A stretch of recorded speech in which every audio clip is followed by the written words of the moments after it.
right, this is the Budget Committee. This is Monday, June 4th, 2018. We're at 6 p.m. I have Council Capone. I have Council Della Sola. Here. I have Council DeFlorio. I have Council Allen. Here. I have Council Marquez. Here. I have Council Matusky. Here. I have Council McLaughlin. Present. I have Council McKinnon. Here. I have Council Napolitano. Here. We have 9 members present. We do have a quorum. Stand, salute the flag, please. United States of America, to the republic for which it stands, one nation, under God, indivisible, with liberty and justice for all. All right, this is the FY19 budget presentation. Bueno, your thing's what?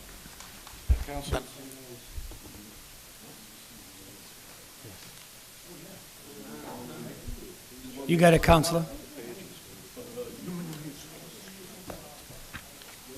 Before we get started with the 2018-2019 budget, I just want to tell all my colleagues, ask all your questions tonight, any recommendations tonight, and we're here as long as it takes. Thank you. I'd like to invite Mike Vetrano up from Human Resources. Are we making the cuts right now? Is that what it's? Just state your name and your title, please. What page? Yes, Michael Vetrano, Human Resources Director. Councilor Florio. Thank you, Mr. Chairman. Is that this? Are you saying that we have to make the cuts as we go along tonight? Is what? That would be up to your, While the department is here. head's here, is that what your recommendation is? Yes. If Okay. we ask the questions tonight, if you want to make a recommendation on that department, the department head will still be here, sitting here in front of us, in case you make a recommendation, and he could voice his opinion on that recommendation. Yeah, I like the department heads to be here because sometimes Correct. we might cut something that's a lease and we don't know about it. So Right, so it's- we're here- It's best that, okay. To get through this, Councilor Hanlon. Mr. Chairman, this book we're using tonight, or are you using the big book? It might be easier to use the one in your hand, and there's a page, everybody has a piece of paper in front of you with the pages and department heads that we'll be turning to. This one? This page? If I may add some clarification. So one of the items that City Council had requested was expenditures to date. So the blue book that you have in front of you is expenditures to date for all departments that you can reference. Okay. Broken down by? Yes, broken down by department. Do they Council- correspond with the budget? We're going by the big book. Councilor Capone, go ahead. Thank you, Mr. Chairman. Through you to our invited guests. Do they correspond with the budget sheets or no? They correspond in the sense that they're in numerical order. So for instance, if you look at the very top page, the total is City Council, Department 111. Okay. So it's- then, as they progress numerically, the next one is going to be 121, which is the Executive Office of the Mayor. 135 is the City Auditors. So when you look in your budget book for Human Resources, which is 152, you could just scroll through this Scroll to get through and the get to exact 152. up-to-date expenditures for that department. Okay, thank you. Thank you, Mr.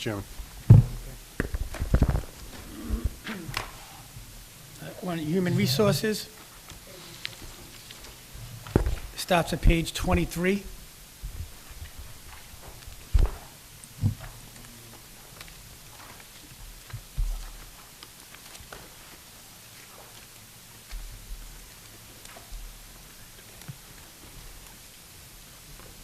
Council McLaughlin?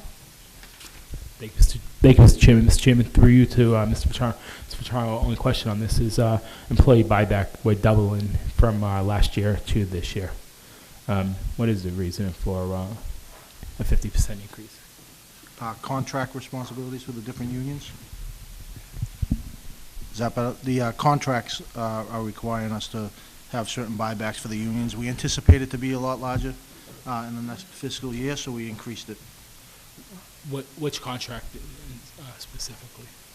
I believe the majority would be the police and fire, but pretty much many of the unions have buybacks. Mr. Dean? If I just may add, Sure. it gets very difficult for the city to anticipate individuals that will separate from the city, separate their employment, whether it be simply to move on to another position or to retire. And as such, historically, the city has budgeted a $100,000 number. Just at the last city council meeting, we realized that due to the large number of retirements that happened during fiscal 18, it made sense to Truth in Budgeting to increase that number. Again, we don't have a set, hard, fast expectation of what that is, but we know that historically over the past 3 years, the $100,000 has been low. So in the event to try to eliminate supplemental appropriations, we felt that it was prudent to increase the amount of that budget this year. No, I do agree, because I see that we budgeted last year 100,000 and spent 169. So I see the 169 to 200 is closer to margin. I was just wondering what the difference from 100 to 200 was, but it's just a guesstimation of what may occur throughout the year on history repeating itself of the 169 number coming to fruition this year. That is correct, and the only thing that I'd like to add is during negotiations with unions this year, one of the stipulations that the mayor put into the most recent police and fire union contracts was that if they are actually going to retire and are expecting a buyback, then they have to give us a 12-month notification, which will allow us to do better budgeting and better forecasting to present to city council. So it'll be a 12-month Notification. notification.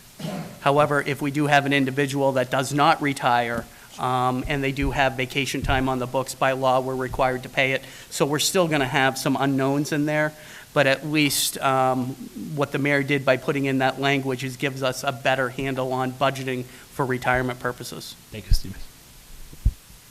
Council DeFlorio? Thank you, Mr. Chairman, through you. In regards to the summer jobs, you have 125,000 budgeted for. Is that for the kids? Yes, that's correct.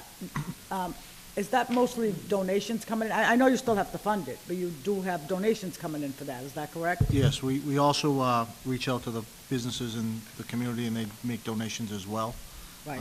Just keep in mind, this year alone, we've had over 365 applicants for the summer program, so we're trying to put every kid to work, and the grant that we get has fell short. We didn't receive as much. What is the grant?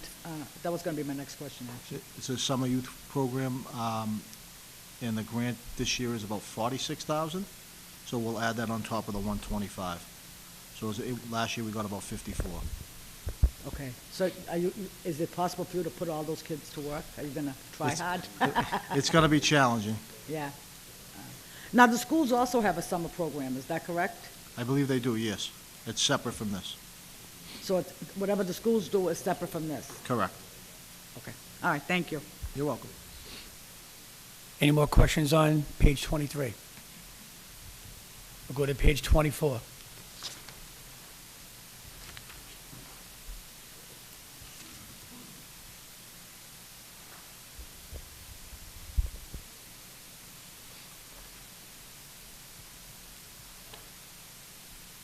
If no questions on 24, we'll go to page 89.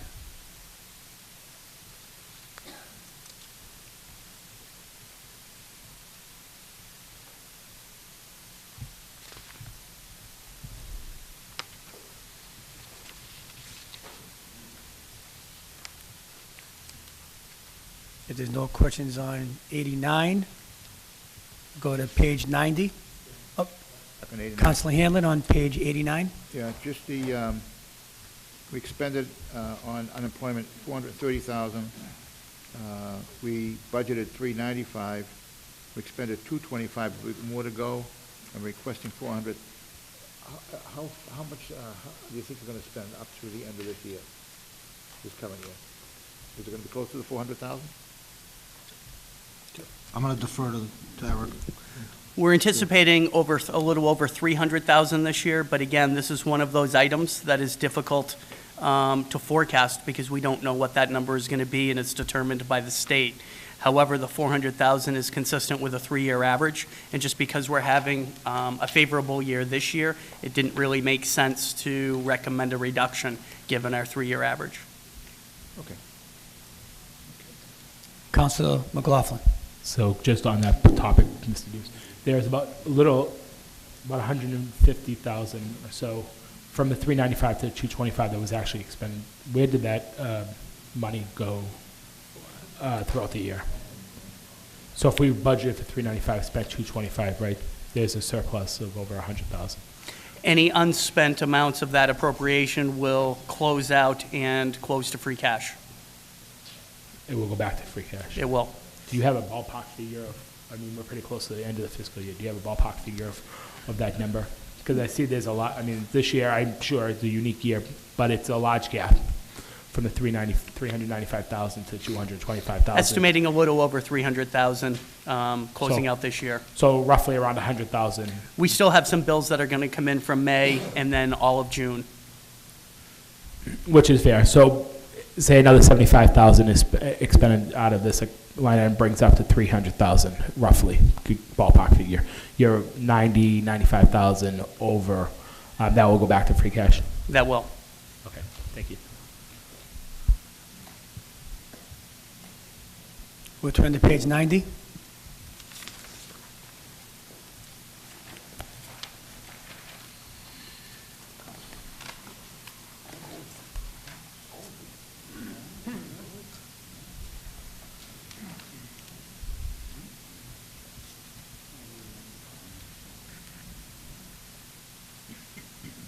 And the last page would be 92.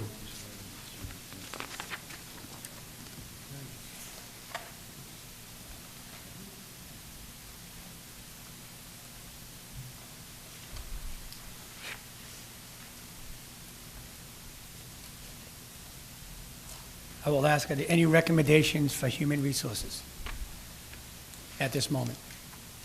Councilor Marchese.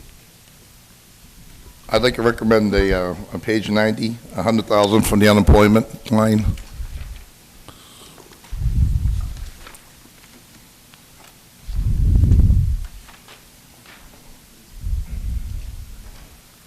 Page 90, that was on page, the unemployment thing, yeah. Was page, page would, 89. That'd be 89. yes, excuse me, page 89. I'd like to propose a $100,000 cut in the Second motion. unemployment line. Second that?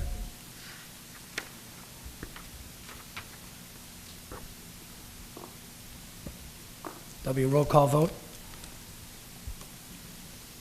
All right. Council Capone. Yes. Council Delasola. Yes. Council DeFlorio. Council Hill. No. Council Marchese. Yes. Council Matusky. Yes. Council McLaughlin. Yes. Council McKinnon. Yes. Council Napolitano. Yes. And Council Simonelli. No. 1, 2, 3, 4, 5, 6, 7, 8. 8 to 2, it did pass.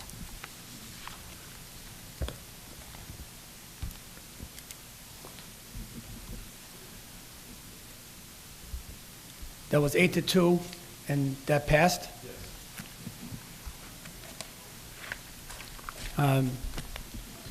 Excuse my, Excuse Ms. Mr. Customer, Kestner, thanks. thank you. Thank you.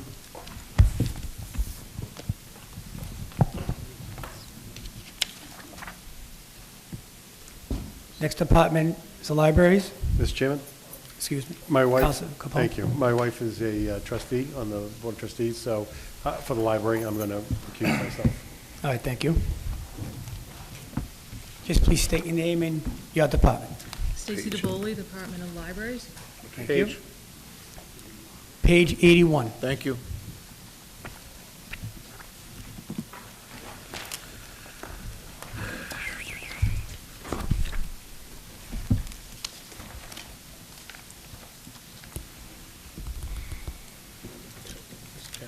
Are they returning anything? Yes. How much? They are returning $108,000, $829. Thank you. Just the information, Council, you have that right in front of you on that. Council The McKinnon? purple, this one? Yes. Thank you. Council McLaughlin? I'm not sure. My only question to this is that there was a request made for other personal services, and the administration felt it wasn't necessary. I was just wondering what the request was for on other personal services. I believe that was for a cleaning service that was no longer necessary. Okay. So you got, okay, Right. We managed to work all that out. okay, great.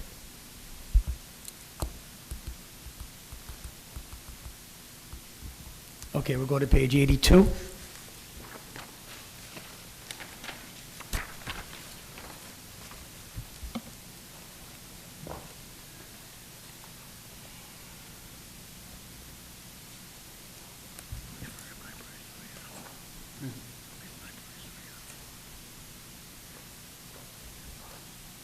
This one's a little lengthy. I'll let you take a few minutes and look at it.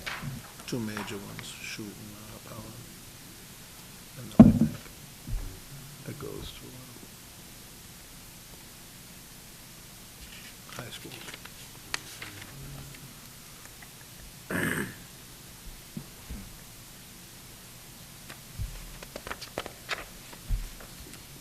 Any recommendations? You get a F1. Council McLaughlin? Mr. Chairman, I apologize. Can we go back to page 81? There is a lot of information on page 81 that I quickly glanced through that I just, some brief questions on, just for clarification purposes. One of them is equipment repairs and maintenance. Last year budgeted for $33,400. This year we're budgeted for $5,600. I was just wondering what the reason behind such a large gap. I'm glad to see it's in savings, but it's a large gap in savings. Right, we had to replace, our contract with a Canadian company was up for computers at Shoot. So we replaced them with PCs, which is a more standard in terms of what other libraries in our system are using and what Parlin is using. So we use that to replace the computers and all the requisite software that goes along with those computers, and a couple of staff computers. So that was a one-time purchase, and it was successful. Right. Yes. No, hopefully not for several years now. And then my other question on that is property maintenance. I know we just talked about saving that cleaning contract, but we're now spending little under $10,000 on property maintenance. Is that to replace the cleaning contract or the maintenance contract It's of the more property? replacement of furniture that had to be discarded. Just, we haven't replaced furniture in a while, so we're trying to do it incrementally so that people are comfortable when they come to visit.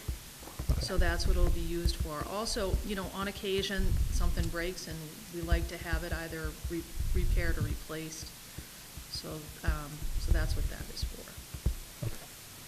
All right. Those were my only questions on that page. I appreciate it. Thanks. Oh, thank you for asking. Okay, if there's no more recommendations, let's use customary thanks. Thank you very much. Thank you. Thank you.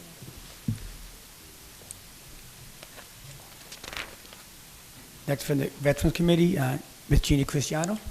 Do we have any recommendations? It will turn to page 75.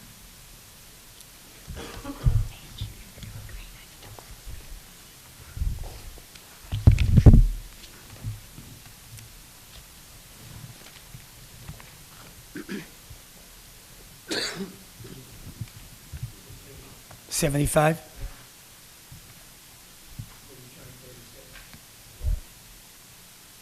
Yes, return of $36,000. Thank you. It's all right. Council McLaughlin? Thank you, Mr. Chairman. Mr. Chairman, through you to Ms. Cristiano. Ms. Cristiano, I see the recommendation on the part-time salaries was to increase it almost by double of what it was from last year, and it was recommended obviously not to. Was that trying to bring in another part-time employee? That's correct. it was felt as though it wasn't necessary at this time? Okay. I was just trying to figure out. Well, I think with every department, we all would like more help. Sure. So with the mayor's message that it's a tight year, obviously, I understand. And I know that both my assistant and myself will become more and more efficient as the days go on.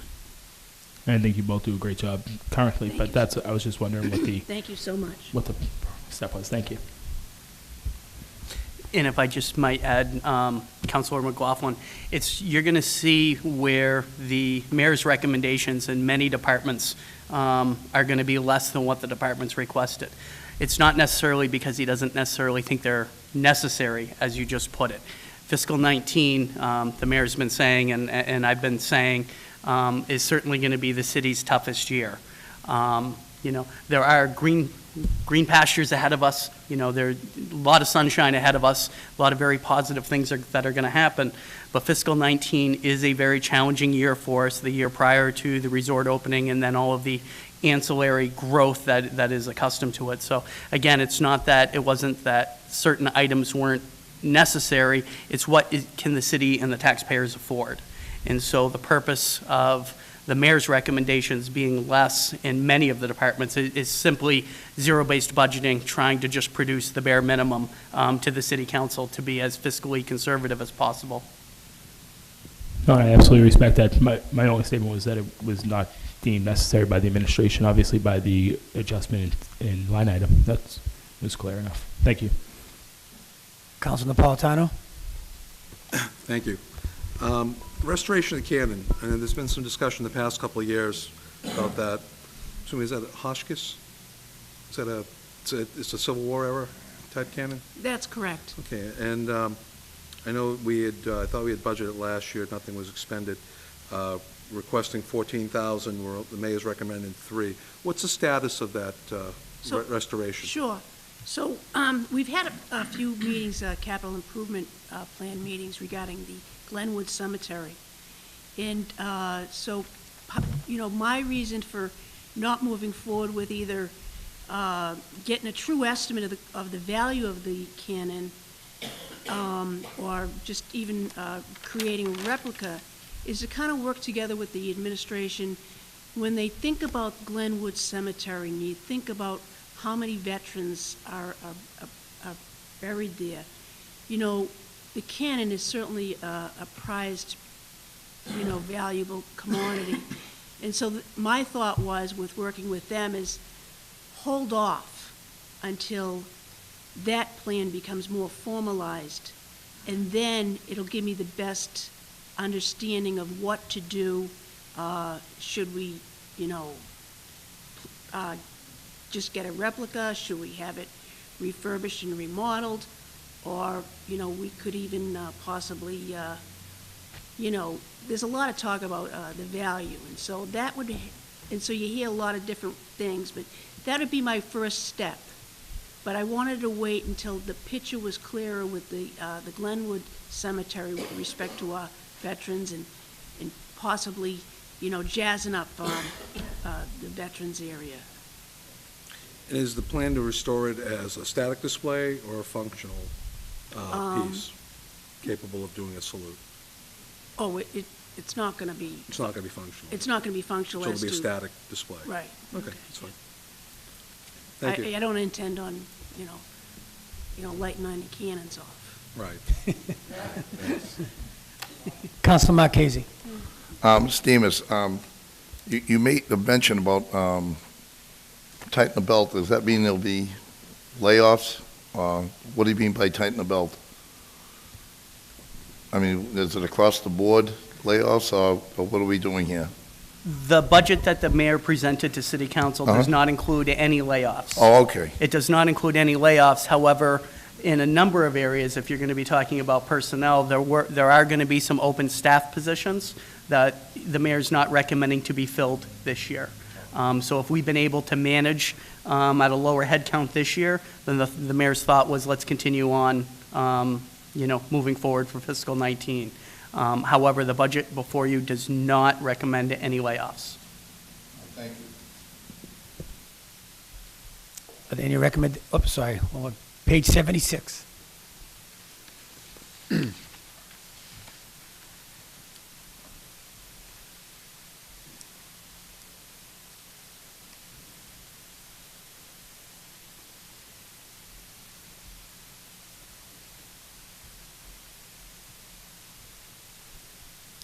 Counselor Florio.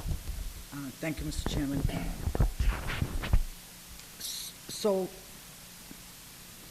okay, I see it now, I'm sorry. I see the zero now. I'm seeing 3 people, and I'm saying, wait a minute. So you had requested another part-timer, and at this time, the mayor said no, so that's why the zero's there. Okay. Right.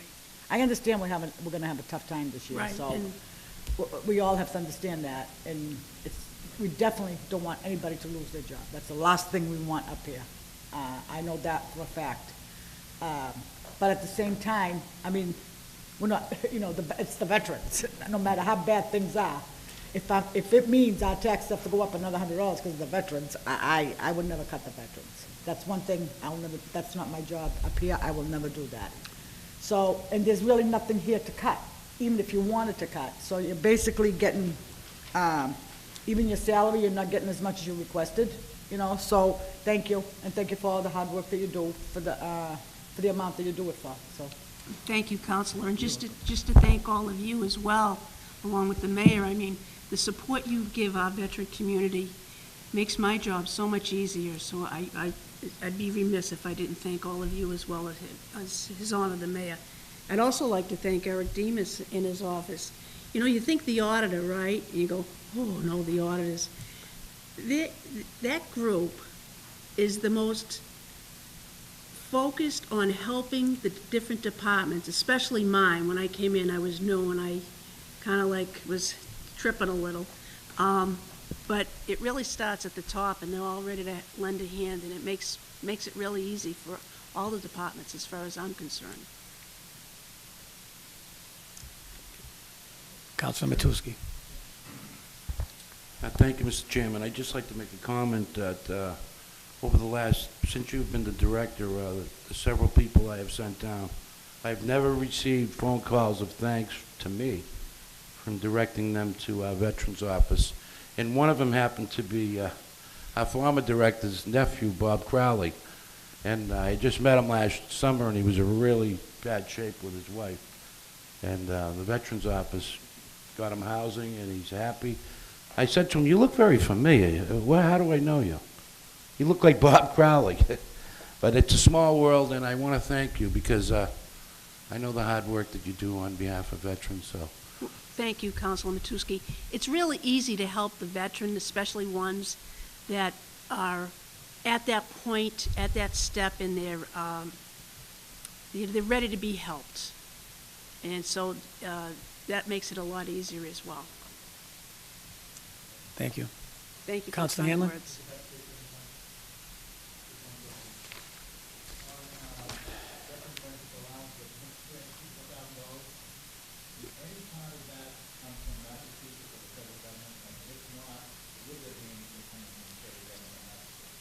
Well, we do get a 75% reimbursement for all of our veteran benefit allowances. So if we expend, like this year, we're right now at 326. We probably, I haven't checked today, but we've probably gotten 75% of it back from the State Department of Veteran Services. Right into the city's coffers. My question again is, any part of this Massachusetts or state money? Originally, no. It's But all it city comes money. from them? It's all city money, but then we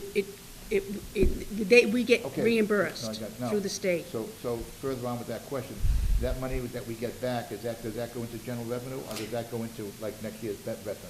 No, it goes into general revenue. So what you're seeing here is gross-based budgeting. So we're required under Mass General Law to request what the appropriation is going to be, and then as part of our state aid, one subset of our state aid is a reimbursement, which comes in and is reflected within our general fund revenue budget. Okay, thank you.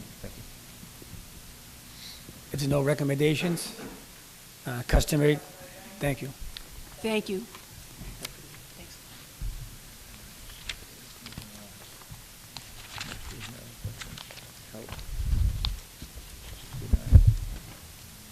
Next up would be Health Council on Aging, Human Resources, Health and Wellness.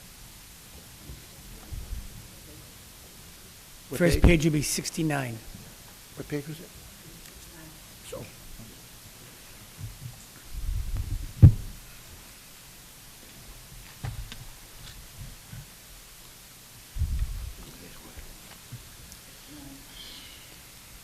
Just state your name, please.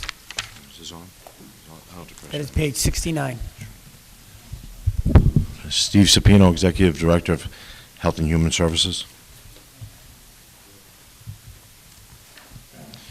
And just, excuse me for 1 second, Elaine Silva is out sick this evening, so she's unable, so I can wing the health well, you know, I know it, but you know what I mean, just in case you have real deep nursing questions. I'm not the guy. Okay, so we're starting on page 69, and Counselor Capone. Thank you, Mr. Chairman. Through you to our invited guests, good evening. I'm looking at the only question I have on page 69 is in the expenses section. We have two professional development, same code, same budget amount. Is that a duplicate, or is that an oversight? Those two. All the way down, I see it. One's 511 and one's 510? The first one that is 510, I sorry. can jump in there for Mr. Sapino. Excuse me? Just turn your mic on. Sorry, thank you. I'll jump in to help Mr. Sapino. Professional development under 510, that's to perform basic health department training. It does include CPR, first aid, shelter training, needle use certification, and other professional resources. On 511, that training is specifically for nursing in general and school nursing. So what we're trying to do is to track the spending that we're doing in the two various types of professional development. Okay. And the other question I have is with mosquito control. I know that that's been a huge issue in the past. What do we anticipate for this year? Well, to be honest with you, we have seen, again, not, you know, nothing to cause a panic or anything, but we have seen some, you know, increase in some threats. So that's why we asked for the additional funding, because we just would rather, we use it every year. You know, we go through it all because of it, and we did see some additional threats, so that's why we requested that. Okay, thank you. I don't have any other questions for that page. Which one? Mosquito's the Councilman last McKinnon? one. Last line on page Mosquito 69. Through you, Mr. Chairman, to our invited guest, opioid recovery training, why is that zeroed out? That was the initial program that we started when we went to the cities and we got all those coaches. Yeah. You know what I mean? Yeah. So we stopped. So that was the one time? That was that one recovery, time, yeah, okay. because we ended up getting, as you know, it was very successful. We Yeah. got a lot of different people lined up. And on the mosquito control, there is a number of threats. Are we still doing the pucking of the basins, catch basins? I believe so, yes. Okay. Yes. All right, thank you. Thank you. We're turning to page 70.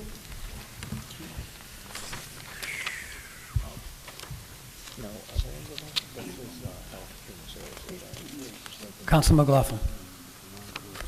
Thank you, Mr. Chairman. Through you to our invited guest. Mr. Sapino, the public health wellness nurse, last year was appropriated $50,000. You requested $51,000, and was that position cut this year? Yes, Council, the reason for that is that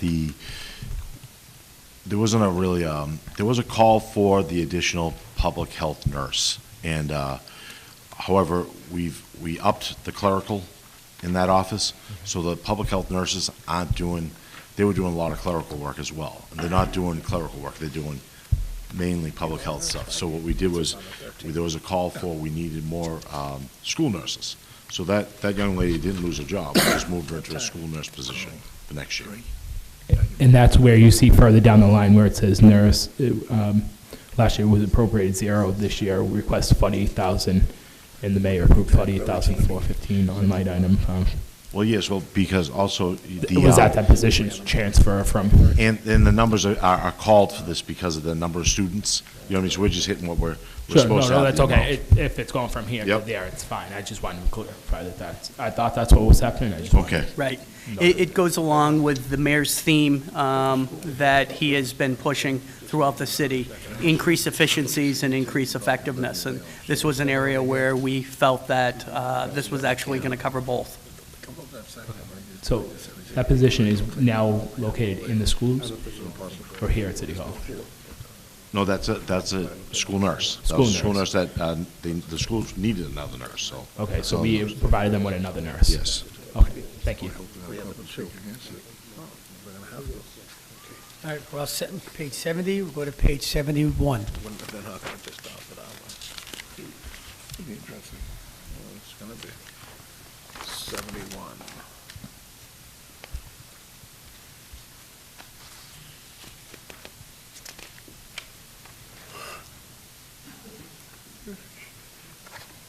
No questions there, we'll go to page 74.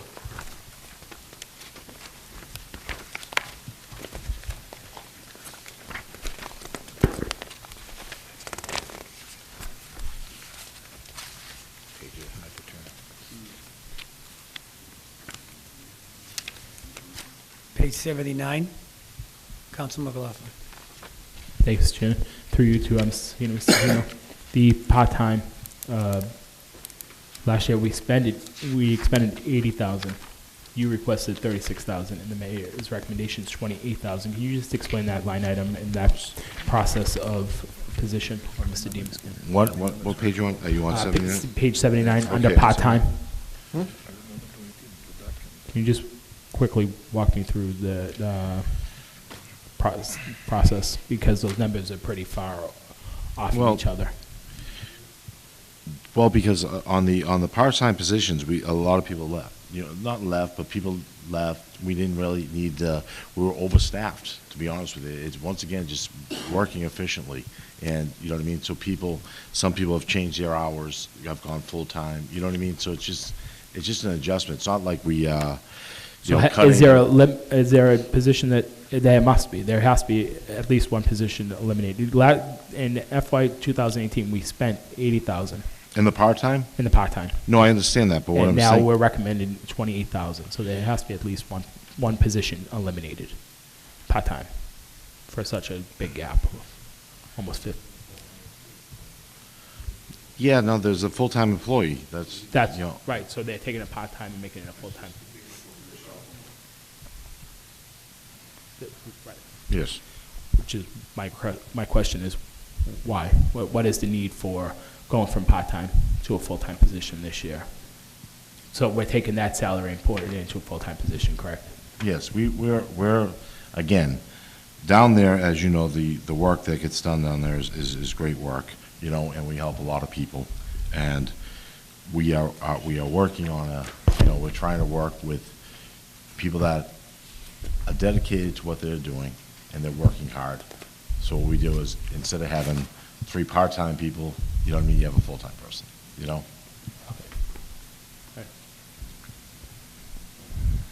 Go to page 80. Mr. Chairman? Oh, I'm sorry, page 80. I'm sorry, I jumped about. If I can, then, on page 80. Yes. We have office manager. There's a note beside him. It says number 7. I can't seem to find that. The other 7 you have is for a different situation. It looks like it. I'm sorry, it looks like it didn't print on this page. Oh, what is this office?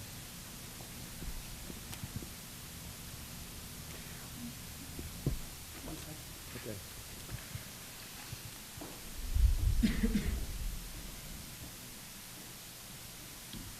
That note was just to indicate that this individual did not actually take a pay cut. If you look at what was budgeted for FY18, it was $42,172, but it's now budgeted for $36,338.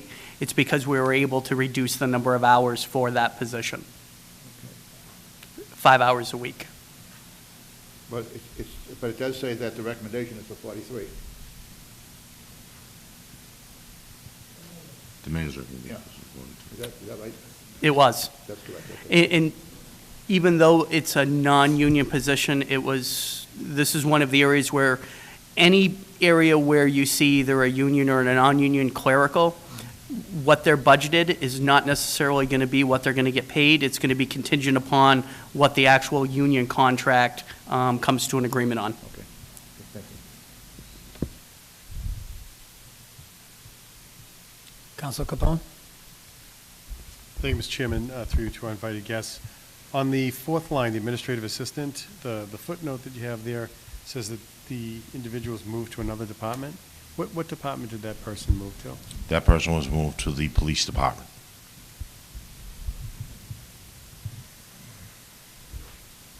Are they going to provide any human service function, or they're within the police department budget? They're within the police department budget. Okay, thank you. Turn to page 83.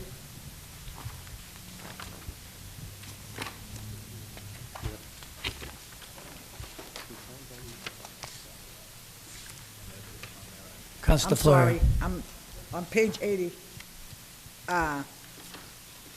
With administrative assistant position moved to the police department, it's still the same position? Or is it a different position in the police department? I didn't Well, understand I that. believe it is, it's doing clerical work at the police department, so I believe it would But be was called this administrative. individual also doing the same thing at the, I'm sorry. It was an A6 clerical position that we no longer needed in our department. So, they okay, that's were the- moved, okay. So they were moved to you're the police eliminating it department. out of your department? Yes, and it it's goes- eliminated. We don't need it's it in our solely department. eliminated. Yeah, we don't need it. We'll never put it back. We don't need it. Okay, thank you. Okay? That's okay. That's why we're here. 80, 183 right now. Councilor Capone. Thank you, Mr. Chairman. With regards to health and wellness, this is a question I've asked a couple of times in the past. I know we're providing a benefit to our community. Where do we stand in terms of contributions, memberships versus expenses? Mr. Demas is probably up your alley. I've actually been working on that. 'Cause you knew I was going to ask you. I did. I had made a comment to you about a week ago. Actually, with Mr. Sapino's help, as well as some of the staff, I'm in the process of putting together and getting you, the city council, exact numbers for the entire calendar year, so from January through December. So we're pulling that information together. What we're going to be doing is we're going to be showing memberships, how it changed throughout from month to month. We're going to show you all the revenues that are taken in, as well as the related expenditures. So giving a complete picture. It's not going to be able to be on a fiscal year, but it is on a calendar year. And then as we move forward next year, as we close out another 6 months into next year, we'll start converting that to a fiscal year for you so that it'll be tied consistent with the budget. But we're pulling that information together for you. Great. I don't know if either of you can answer this off the top of your head. General idea of how many memberships we have for the Roughly? Yeah. for There's the- roughly between, I'll give you, it's kind of a large Sure. one, but it's between 5,200 and 6,000 memberships. And that's including, what that includes is, counselors, is, if you came with your 3 children under 18, you know what I mean, those are all considered members as well. So, so you might have between 5,000 and 6,000 members, but you don't have between 5,000 and 6,000 people paying. Correct. You might have, say, I think they were 2,500 doing people. family plan? Yeah, it is a family plan. It's $15, and it covers, like I said, if you have children under 18, they fall under your, they fall under your umbrella. Okay. 18 and over, they got to pay for themselves. Okay, so we do have individual and family plans. Absolutely. Okay, thank you. Senior citizens are at, they get it for $9. They get a discounted rate. So, I mean, all in all, we, and we. It would cost you $9 a job. Page 84, please. You will have to show proof of age. Councilor McKinnon? Through you, Mr. Chairman, to our invited guests. We have zeros on software. We don't no longer have that, Steve. The software is part of our, membership agreement. Yeah. So in other words, if it was Councilman McKinnon's software company, so to speak, a fee comes out for the dues they process for us. So that's, we It's didn't no have longer to- needed? There's no longer Okay. needed for us to come up with any type of, And then AED and first aid equipment? We don't have to.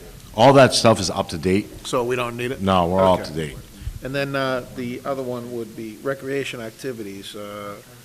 FYI budgeted 110 and expended 50,000. Do you think it may exceed that Well, till July or? no, that's what, I mean, that was a reasonable cut because of the fact that we looked at the past couple of years. Yeah. And we've only used 50 to 60 every year in it. You know what I mean? the council's been generous enough to give us 110. Sure. But we've only used 50 to 60 each You'll time. be able to so- manage with the 55? What's that? You'll be able to manage it with 55? Absolutely. Okay, thank you. Absolutely. And this will be reflected in the information requested by Councilor Capone. Because the memberships are up and the revenue is, has been consistent for a number of years, the revolving fund is able to now start picking up more of those costs. So as the program remains to be, for lack of a better term, profitable, we're able to cover more expenses out of the direct membership fees rather than having it included within the general fund operating budget. So it's almost paying for it, it's paying for it a portion of itself. Our goal is to have the program break even. Sure. Thank you. If there's no recommendations, I'd like to excuse customary thanks. Thank you. Thank you. Next up is purchasing, Robert Mareshi. We'll be turning to page 15.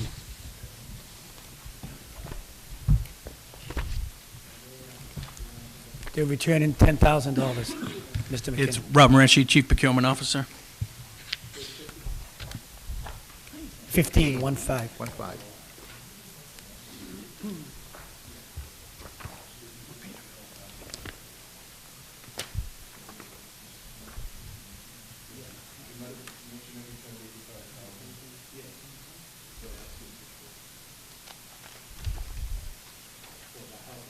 Oh.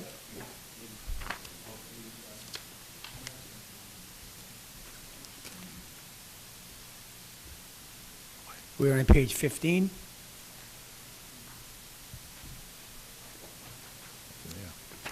We go to page 16.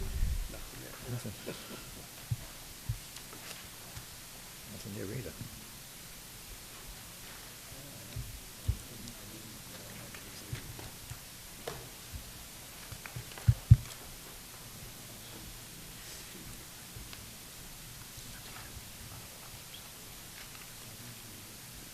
It's no recommendations. Excuse customary thanks. Thank you. Thank you.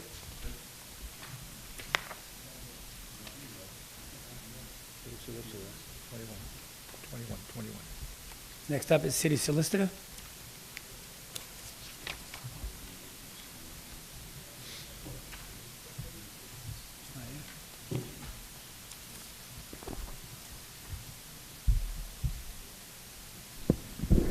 I'm sorry, the city solicitor had a family emergency, as did the treasurer, Dominic D'Angelo.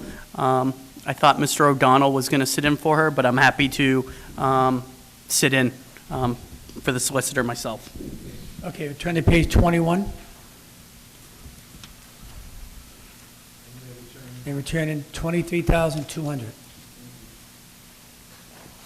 I do just want to make a note on the amounts that were being reported to be returned. Right now, that is our best estimate with a month to go. No guarantees. If we can return more, we will. But just want to point out that they are estimates. Thank you.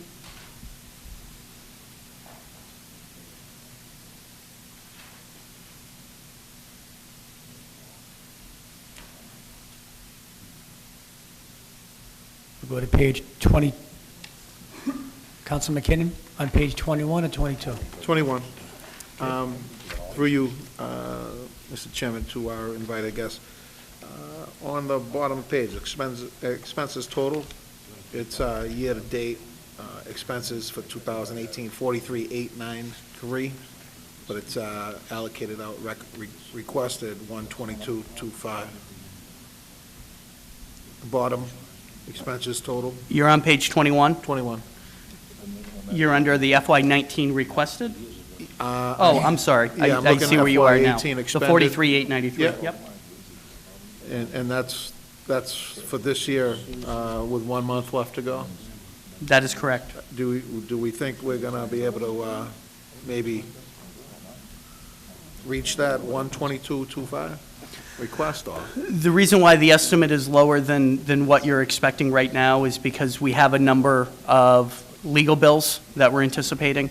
We're under contractual services with a few law firms. Our biggest one is KP Law. And we've been scrutinizing bills, if you will, as far as services being provided. There are a few other departments, such as planning, that also have a legal appropriation and are covered underneath that contract. So you'll we need want to the make sure that. Wiggle room there? We do. All right. Thank you. Counselor Capone. Thank you, Mr. Chairman. Through you, Mr. Demus.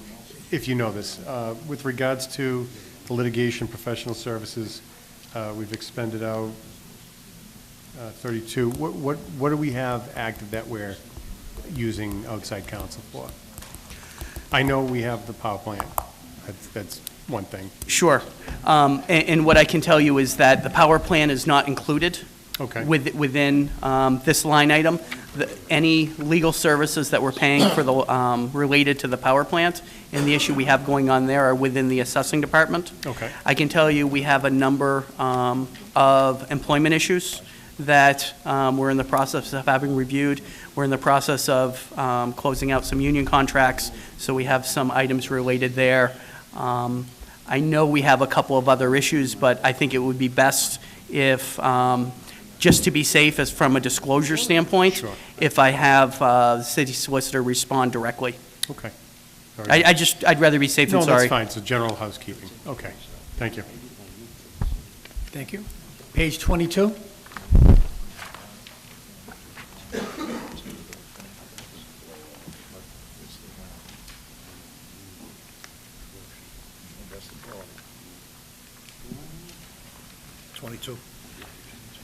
Counselor Hanlon. Mr. Chairman, through you, would you explain the sub-note 2 on the bottom of the page? Subnote 2 for the audience at home states that the solicitor is supporting 20% of this position. That specific position is for Lara Wiebe. She is the DPW business manager. She is covered 80% of her salary underneath DPW administration, and 20% of her salary is covered underneath the solicitor's office. She was full-time the assistant city solicitor, and now she only devotes 20% of her time to that position. Okay.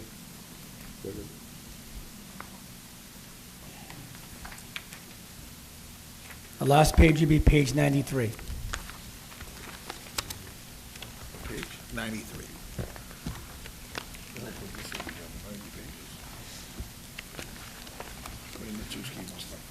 Yeah. We use this for a fire department.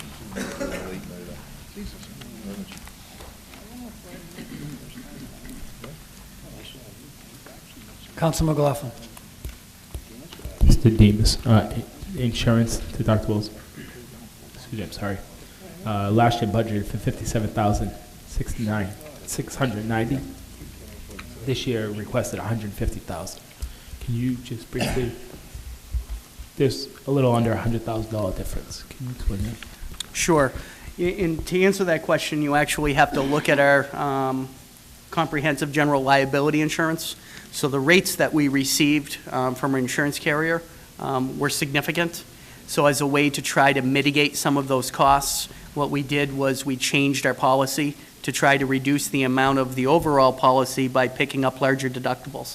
In addition to that, one of the things that the insurance carrier did was go through and update all of the city's motor vehicles, all of the trucks. We have added on a number of parks, and significant work has been done to improve a number of the buildings. So as such, we have a larger amount of or higher value of city assets, and so the overall general liability policy went up significantly.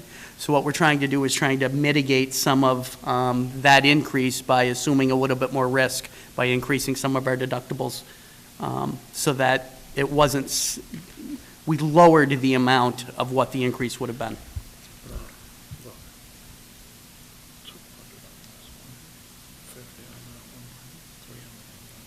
Counselor Hanlon. Under that first line, the general liability, does that cover everything that we have to worry about regarding being sued for anything in the city? Is there anything that's not covered?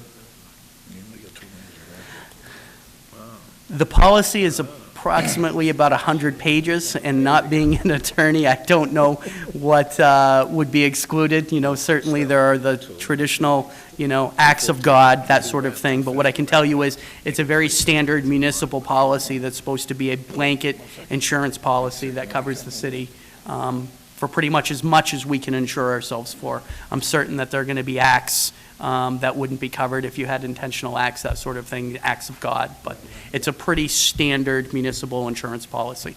So employees are covered? Employees are covered. Okay, city council is covered? City councilors, elected officials. City councilors are considered special municipal employees, so you're included in the coverage as well. Okay, is anyone in the city at all that's not covered? That does business with the city, that or performs No, no. services for the city? That belong to the city? No, it should cover everybody acting in an official capacity. What it wouldn't cover, the one thing I can think of is what it wouldn't cover is if we had an individual such as, you know, all of our employees in the treasurer's office and the collector's office are statutorily required to be bonded. So as such, if they committed an act of fraud, our surety bonds would cover any acts for those individuals. But if you have an employee that does an act, a fraudulent act, and they're not required by statute to be covered underneath a bond, then our insurance policy would pick them up. It's only going to cover the individuals not going to cover individuals that are required statutorily to be covered by a surety bond. You went kind of high there, but I was going lower, like the traffic directors for the school kids crossing the street. That's what I was looking at. For them. Are they covered too? Anybody that is performing a service for the city that's not statutorily required to be bonded is going to be covered. Great. Okay, thank you. Okay, Mr. Chairman. Thank you. If there's no recommendations, let's use customary thanks.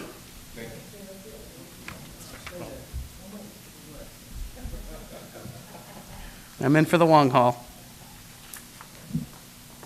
All right, we'll skip the city clerk then and go down to,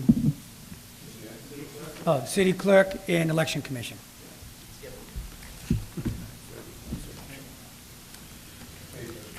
Page 29. City clerk is 29,964. Election commission is returning 18,000. Page 29.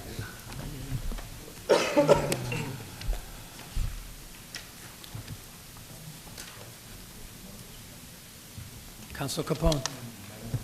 Thank you, Mr. Chairman. Through you to our city clerk. On the expenses line, equipment maintenance. Yes. For 14, what types of equipment are we looking at?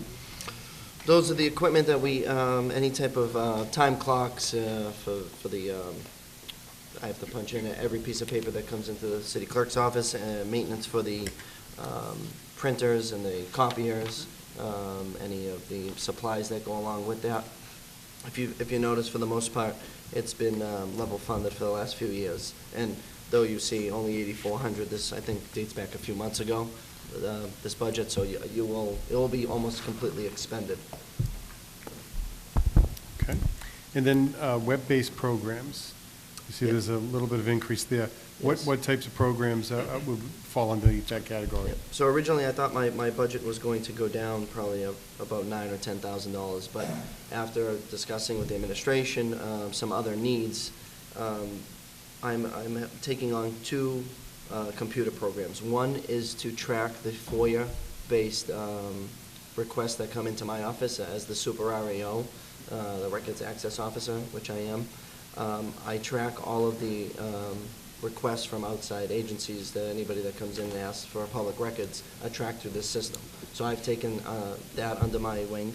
And also, starting this July, through the mayor's office and myself and the city solicitor, we will start tracking all of our appointees, everyone, when they are hired, how long they will serve. And this program is kind of wonderful in the sense that when it'll tell us a few months prior when someone's appointment is coming up. If they don't want to serve, or if the administration does not want to let them serve anymore, it will be able to automatically post it onto our city's website that this job is open. It will hold resumes for a year. People can put in either a general resume or a resume to a specific board, even if there isn't an opening. So we'll really be able to this has really been, I think, a little bit of a trouble for the mayor and the administration going back to have people that serve. So a lot of these boards don't make much money or any money, so it's hard to get people interested in them. So this will really start advocating for these positions and explain what they do. So we're going to write a little blurb on each one, what they do and what type of role they have in our government. So that's the increases. Okay, very good. I have no other questions on this page. Council McLaughlin? Thank you, Mr. Chairman. Mr. Chairman, through you to our city clerk. Archives. I know that you've done a great job in the past couple of years improving the archives. What is the plan? I see some small increase there. So, yeah, I didn't want to increase too much. I intend on putting a capital improvement plan in the coming year or two together. Our archives are completely full. Today I had the auditor's office down there reviewing some of the boxes so we can see about destroying records as we can, but I am maxed out in space. So my plan in the future is to look at a new rolling system that encompasses a lot more boxes. We have to keep them on site in a safe or in a fireproof room. We're not allowed to send them off site because if something happens to them, we're still liable. So it's something that I'm looking forward to. I didn't put it in this year because I knew of the economic, the tough economic time we're going to have this year, so I decided to hold off for another year or two, but it will be something that I'm presenting. This is just a minor fix for now to put a small amount of shelving in there. I'm just like sliding it in there just so I can have a few more boxes for the next couple of years. It'll give me about another 50 boxes of room. Well, and that was my question, because I know that we can't get around preserving these documents. I have to preserve them, yeah. I'm looking at all kinds of preservation, not only for the boxes, but for historical records, too. It's costly, I'm not going to lie to you, but the historical preservation, once we do it once, I think it's between 40 and 50,000, you won't have to do it for another 150 years. They put this special film on it, and it'll stay in our room. So it is costly, but we are working to preserve our records. You know, you only have one chance of keeping something as good as it is. You know, we have records back to 1870 in my office, and I want to keep them as preserved as I can. Council Marchese? Yes, I forgot what the hell I was going to ask you. I talk so much, I confuse. Sir, picking here, but are these the correct figures here? Did you say something like 2% or something that I got mixed up on? Are you on the second page, though? I don't Page 30? They were on 29. We're on 29 still. I mean, 20, let me see here. I can explain whatever you like. Well, no, you said something about 2%, and said 8%. Yep, so those figures currently for myself and the assistant city clerk, is that what you're saying, the salaries? Is that what they are, right? They are not, what is in the appropriation is not what we are getting paid. Well, that's what I was saying. They're 6,000 higher on each. So if you look at currently. They were how much, what'd you say they were what? 6,000 more on each. From the FY appropriation of 18? Right, and that's how you get, when you minus that to that, it's 2%. And the overtime longevity and RAO stipend, is that added on top of that too? Yeah, most of those are contractual for the non-union employees. They are- Okay, so there they are was all for us. an Some increase up in- plus that increase, right? There's two increases. Correct. Okay. Correct. Council Hamlin, are you on page 29? Back to 29. All right. Through you, clerk. Yes. Sir, I don't see the electronic billboard on here. Is there any place in here where that goes? The one that we talked about out front? Yes. So that, again, in this economy, we didn't present it yet. The mayor and I had had discussions that's along with Tom Philbin. So it's something that we hope to, well, depending on free cash and where the auditor sees us being next year, later in the year, we'll revisit it. Yeah, thank you. Okay, page 30. Council McKinnon? Just for a point of clarification, that was a typo on your pay and the assistant It's clerk. not a typo, it's just, yeah, it's incorrect from what I make currently. It is Right. 6,000 more. If you Because add what it says 6,000 to is- both salaries, you will, I just want you to explain it That's the because 2%. we went over this earlier. Yep. I talked to you about it, but it also says that note to budget salary increase of 8%. well, on from current the salary. appropriation to what it is now, but what I'm getting paid to what it is now, it's a 2% increase. Okay, so everybody's getting 2%. 2% across is what the mayor did. Any contractual amounts that we had increased, And the mayor Just for cut. number figures, what is that going to be on the reflection here of the true number? I'm- If it's 104 here, 36. What was it last year? No, it was, last year it was 96, FY It was 18. 101,996 was the correct total. Okay. And now this year it would be what? 104,036. 104,036. Approximately $2,037. Yeah. And then for the Oh, so your assistant? 18 is wrong. Yes. Yeah. It's not wrong, it's just. No, if I can just add some clarification, FY18 is not wrong. The FY18 appropriation is what was approved by the mayor and city council last year. Yeah. However, during the year, there was some flexibility within that salary line item because some positions went vacant for a period of time. And a request was put in to increase the salaries above and beyond the appropriation without having to go to city council for an additional appropriation because they had some flexibility. And then that was granted to those two positions during the year. Okay, and then the assistant city clerk would be what, 87,720? Correct. So that's What a it true was number? last year was 86. So 86 was last year, okay. Because it just seems a little Yep, and funky in that's the why I book. explained it That's- before, and yep, absolutely.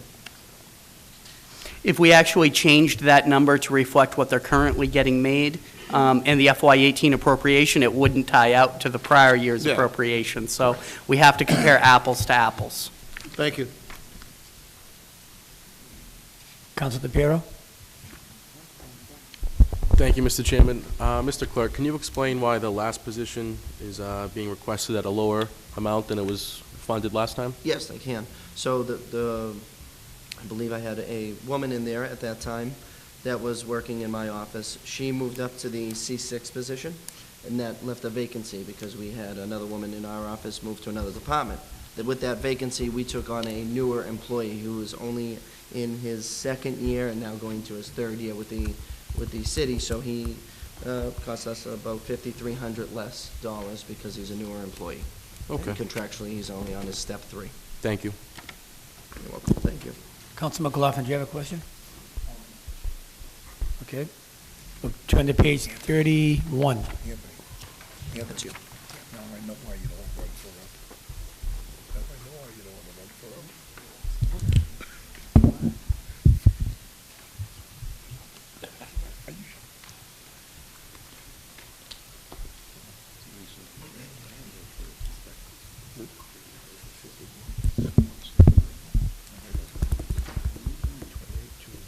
Counsel Florio. Thank you, Mr. Chairman. On salaries here, on page 31, the department requested 128, and the mayor's recommendation's higher, whereas all the other departments, he went down. So what's the reason for that? Is that a typo, or is that, yeah? You want the answer, or do you? I have the answer. Yeah. So me and Maureen worked on this budget together. My math was incorrect. So when I added an increase for her staff. 1 3/4% raise. Yeah, I messed up on the numbers, which I don't normally do, but I was off $401, so that's why it's more. It was an error on my part with the mathematics, so. Okay, so the request and the recommendation, They should have been the same. My math was incorrect. I was $401 off. okay, so the when request adding would in- be the same as the recommendation for the mayor, is what I'm asking. Correct, Okay. correct. That's supposed to be the correct amount. 129,084. Yep. Okay. All set, Counsel? Well, I also have a question on the part-time.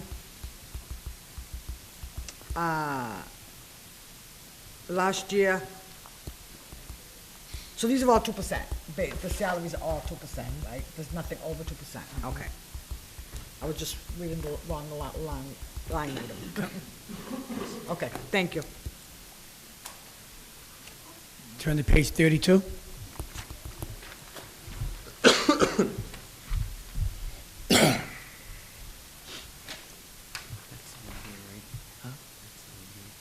That's what you make now. That's the appropriation, that's the minimum, these two. That's last year. That's what you made. Yeah, that was my mistake. There's no recommendations? Excuse customary thanks. So we get a new one in July. I just wanted to announce that this is going to be Maureen's last budget hearing. She'll be retiring this fall, so I just wanted to announce, she's been with the city for a long time, and congratulate her. All right, thank you. Thank you for your many years of service. You're gonna have enough time. Yes. Next up, the assessor's office.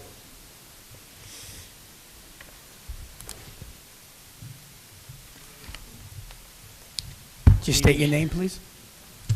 Bernard Devereaux, assessor. Okay, gentlemen, we'll turn to page 17. And the assessors will be returning $55,000.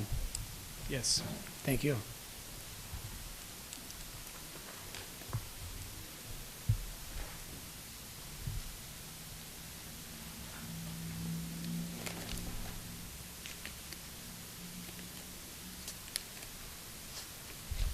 Council Marchese.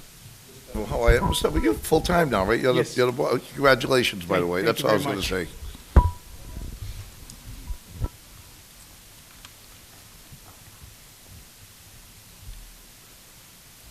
We'll turn to page, Councilman Capone? Thank you, Mr. Chairman. Through you to our invited guest. On the professional services line, I see you requested 400,000, and the mayor had cut that in half to 200,000. What were some of the activities that you thought you were going to be needing within that number? Continued legal expenses involving, appellate tax board cases, appraisal services involving appellate tax board cases. Those are the primary expenses in that line item. If you know off the top of your head, how many cases do we have with the ATB right now? We have 33 cases. Actually, I just got two, we just won two small ones. I got the letters on those today, so it's probably about 30 right now. Congratulations. Thank Good. you. Yeah. But those are for multiple years typically. Sure. Okay, so we think it's about 33 or so? 33 cases, but most have multiple years, 2 to 3 years for each case. Okay. I don't have any other questions on that page. Thank you. I do just want to add, one of the reasons for the significant reduction there is because of anticipated costs related to the power plant. I can't go into additional information. However, I'm optimistic that we will not be incurring the costs that we've incurred in the past. If we need to incur additional costs, the thought would be to actually come back to the council with an update and take it from overlay surplus, but it just made sense at this time that we could actually reduce that number. Thank you. Councilor Florio? Thank you, Mr. Chairman. So on the same idea, because last year we budgeted for 1.2 million, right? On the same line item? Yes. And up to date, we spent 627,000. So you believe you're gonna spend the other 70,000 or whatever? I do. We have additional legal bills coming in, but again, I believe that the bulk of the work that we need to do on behalf of the city has been completed. There is additional work that will need to be done during fiscal 19, but it is rather small. The majority of the work we needed to do will be completed by the end of this fiscal year. So we will be spending that $1.2 million this year. I'm hoping to return some of it, but I'm not optimistic that we'll be returning a significant amount Okay. once, the dust settles and we receive the final legal bills. All right, thank you. Councilor Napolitano? Oh, we're on 17. All right, we'll turn to page 18. Just one quick question on that money expended. So there's a good chance we could spend 1.2. We have any more months left there? Oh, well, another month? So we could spend up to $700,000 of that 1.2 and have 500,000 in the balance, plus the 200 would be $700,000. Is that what we're looking at here for We legal have fees? 1 month left Yeah. in the fiscal year. However, a lot of the law firms are really good at legal services and not as great with their finances, and they're a little backed up on their billing. And so I'm anticipating a couple of months' worth of bills to come in. Okay, I was gonna say, that's not the up-to-date. No, obviously. well, it's the up-to-date as far as what the city has actually paid. Yes. But I know that we're not invoiced up to That's what I date. mean. Thank you. Councilor Napolitano? On page 18, the assessing field lister. The assessing field lister, department requested 50,000, mayor recommended $1. Can you clarify that?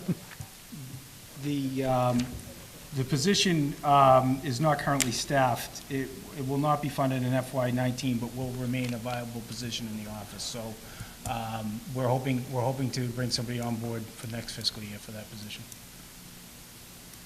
Okay, but not this fiscal year this budget period right now? Not FY19, no. Okay, and that's the same, is that with the same with the other clerk? The C-3? Yes. Okay.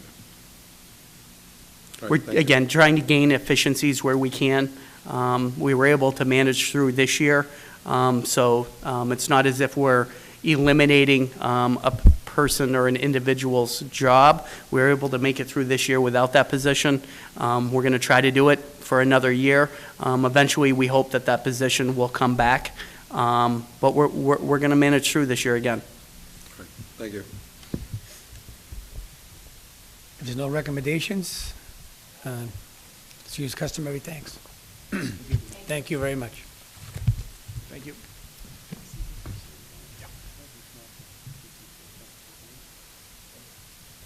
Mr. Demas, next up is the treasurer. You feel comfortable?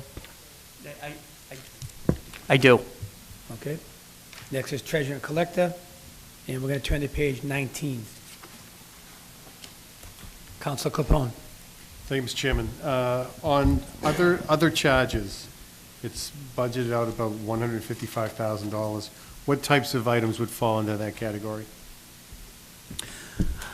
The majority of the items here are bank charges. If you recall, at the last city council meeting, we just came to request a supplemental appropriation. We did go out to bid, I think, on our banking services, probably the first time the city's ever gone out to bid, because it's not one of the services that you're required by statute. We were able to recognize significant savings in our banking contracts, and we're able to negotiate higher rates. However, that being said, it's our credit card fees. That right now, there is no ordinance on the books that allows me to assess the fees that we're getting charged by the credit card processing companies. So what I'm in the process of doing, I know that there hasn't been an appetite in the past, but what I'm in the process of doing is putting that information together for the city councilors to recommend potentially considering implementing some type of credit card processing fee. Originally, when the city started taking payments online, the goal was to try to generate interest and get more people doing it. We're now seeing that activity significantly increase year after year. It's a wonderful thing. You know, I want to encourage online payments. You know, it goes with our efficiencies, improving efficiencies and effectiveness, but there's a cost related. And we're at the point now where I do think that the cost that the city is incurring has now caused us to at least revisit and have the conversation again as to whether or not city council wants to implement a processing fee. Sure, because that could be 2-3% typically for transaction. On average, it's about 3%. Okay. And then the other question I have is on the meter repairs and maintenance. I know that we implemented the new meters, and we were budgeted last year at $6,000. We're budgeted quite a bit more, $50,000 for this year, and in anticipation of? Well, again, credit card fees. So there's a portion of credit card fees. There's annual maintenance that when the new meters were rolled out, it was included in the purchase price for 1 year. However, we now have to start maintaining those fees, that annual service, on an annual basis. We have to now start paying for those. In addition to that, while they are efficient, they are effective, they do have a little bit larger operating costs. In addition to that, there's software. There's an annual license for the software that we need to pay. What the software does is it's a program that allows a couple of different individuals within the city to actually every morning to go on, take a look, see which meters need to be emptied. So we don't actually need to send somebody out to empty every single meter every single day. We know which meters need to be emptied, are getting close to be filled. We know which meters need additional printing ribbon, receipt paper. So there are costs associated with that. And we are now in the process where we have rolled out the entire CIP program that had been funded for those electronic solar meters. Okay. And I know that wanted to try to bring it more modern age. Most people are paying for things with debit cards, credit cards, et cetera. What have we seen in the coffers in terms of the trade-off? Has it been more efficient? Have there been more parking fees generated? Is it the same? I'm in the process of actually analyzing that as well. Actually, the city of Revere is in the process of doing a study, and I had volunteered to provide our information from what we've been finding as well. So I'm already pulling that information together so that I can share to see if, if they're going to do the work, I want to see what knowledge we can gain out of it as well. So when I pull that information together to share it for that multi-city study, I'll share the information with City Council as well. Okay, great, thank you. I don't have other questions on the page, thank you. Council Marchese. I don't know if I'm repetitious. Where do the fees go from these machines? They go into a general fund? No, City Council had implemented an ordinance where all of these fees go into a separate revolving fund. Okay. And does that revolving fund pay for the maintenance and the other stuff, the charges and everything? Does it cover it? Well, it does not. The specific special revolving fund that the city created is a receipts reserved fund, meaning that the revenue gets put in, and prior to it getting spent, it requires city council approval to spend those funds. The city, when I took a look back historically, what they've done, excuse me, is, they've used it as a funding source to help mitigate tax increases, so that those fees are being held and stored within that special revolving fund, and they cannot be spent without city council appropriation. Would you have any knowledge how much money's in that fund? It's a little over $400,000. So the money just sits there, but we still allocate money for the repairs and everything. We don't use it for everything else. How come it's not kind of like the same little enterprise fund that we have with the water? It's the statute that city council adopted when you put that into place. I can tell you, 3 years ago, the city, the balance was approximately $600,000, and the city used about $400,000 to offset taxes. City council voted to do that. Then when the fund actually increased again, that fund actually helped fund the capital piece of purchasing all of these meters. And it's something that's looked at as a potential funding source for various items year after year. But the funding source of this also, on the other side, there's going to be a salaried person to look after them. There has to be software. There has to be other things associated. There's expenses with them making that. That's what I'm saying. So we're just, let's pull the money in from one end and charging it out on another end. That's what it looks here. It's not, it should kind of be maybe revolving at this point to, it's self-sufficient and keep it alive by itself. I was just going to recommend, you had indicated just a few minutes ago, maybe an enterprise fund. I don't think an enterprise fund would be appropriate, but a revolving fund actually could. Like that. That's something that we could take a look at. You don't want to do an enterprise fund. No. Please. No. Nightmare that is. There's certainly no need, but a revolving fund would be a potential avenue for us to take a look at. That's something that we could visit. Thank you very much. Councilor Napolitano. Thank you. This kind of goes back to my banking days. I know that the credit card use increases revenue because now it's more convenient for people to pay. And in the private sector, that's generally the cost of doing business. But how often do we renegotiate our terms with the provider that is handling our credit card services? There really is no negotiation. You're dealing with Visa, you're dealing with MasterCard, which traditionally are charging 3%. American Express is in excess of 5 to 6%, I believe. We're really at the mercy of the credit card processing companies. What we need to really take a look at is whether or not we want to, the city as a whole wants to continue absorbing those costs, or if they want to start passing them off to the consumer as they experience that benefit of being able to conduct transactions from anywhere other than at City Hall. But I'm a little confused with this, only because there is competition out there. And in the terms of competition, how is it that we're not able to farm out and try to get a better rate? I remember going, when I was out in the field doing small business loans, and credit card services. That was always the case. Let's take a look, let's review what you're doing right now, let's see how much we can save you over your previous carrier. This is the norm in the industry, and to hear that there's no competition there, or that we can't negotiate that, especially given the volume that we potentially can generate, I'm a little concerned about that, because that doesn't jibe with what my own experience in that area. Relatively speaking, we're not actually a big user.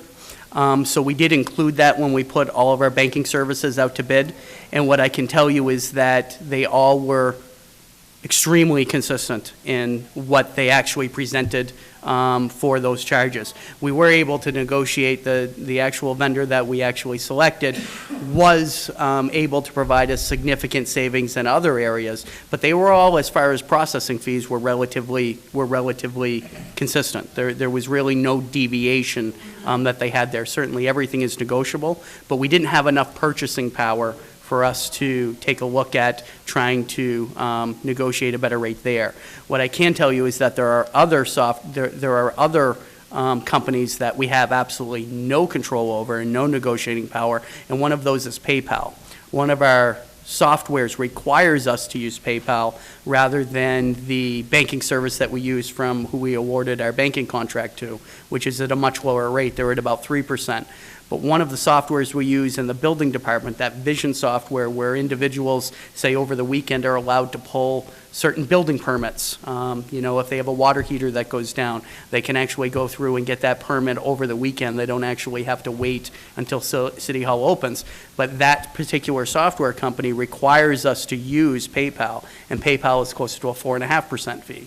And we actually had no choice to negotiate with PayPal, nor did we have any choice to use Unibank or some other processing for those online payments. The software itself dictated that we had to use PayPal. So that's actually the only time that we provide online services through PayPal, is where we're dictated to, because it's at a higher cost.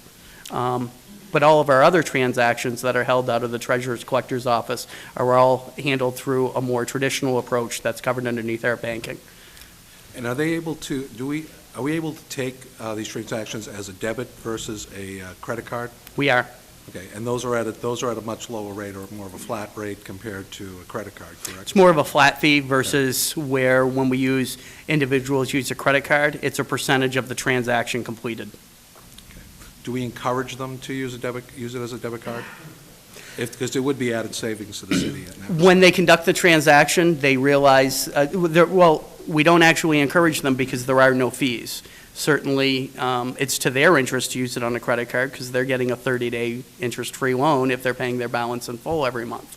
And they're earning miles, they're earning points or rewards or whatever they're earning through their credit card company.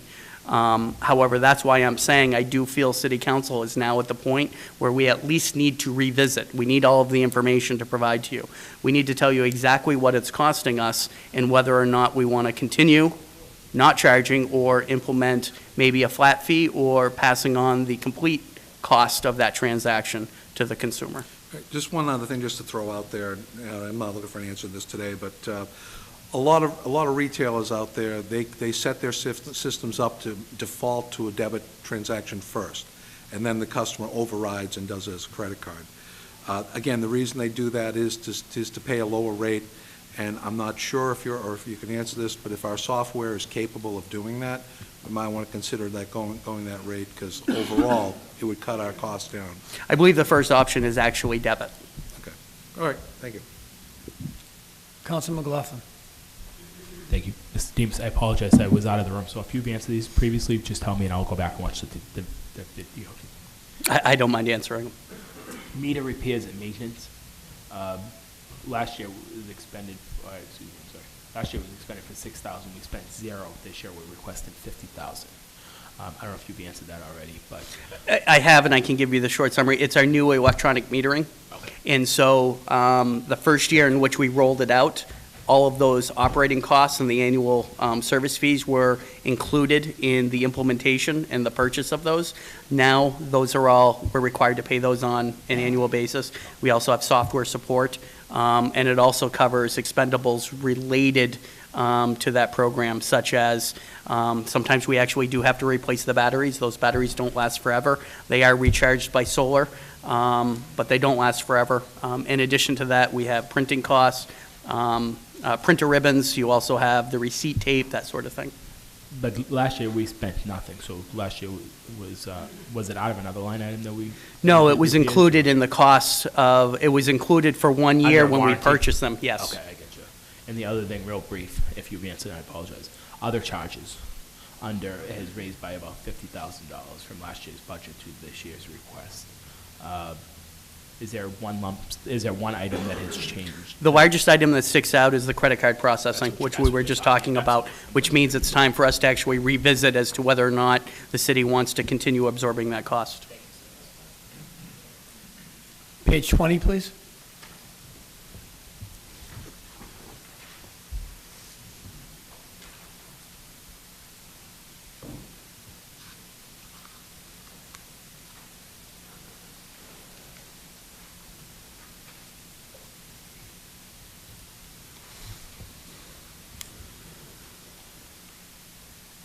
Page 85.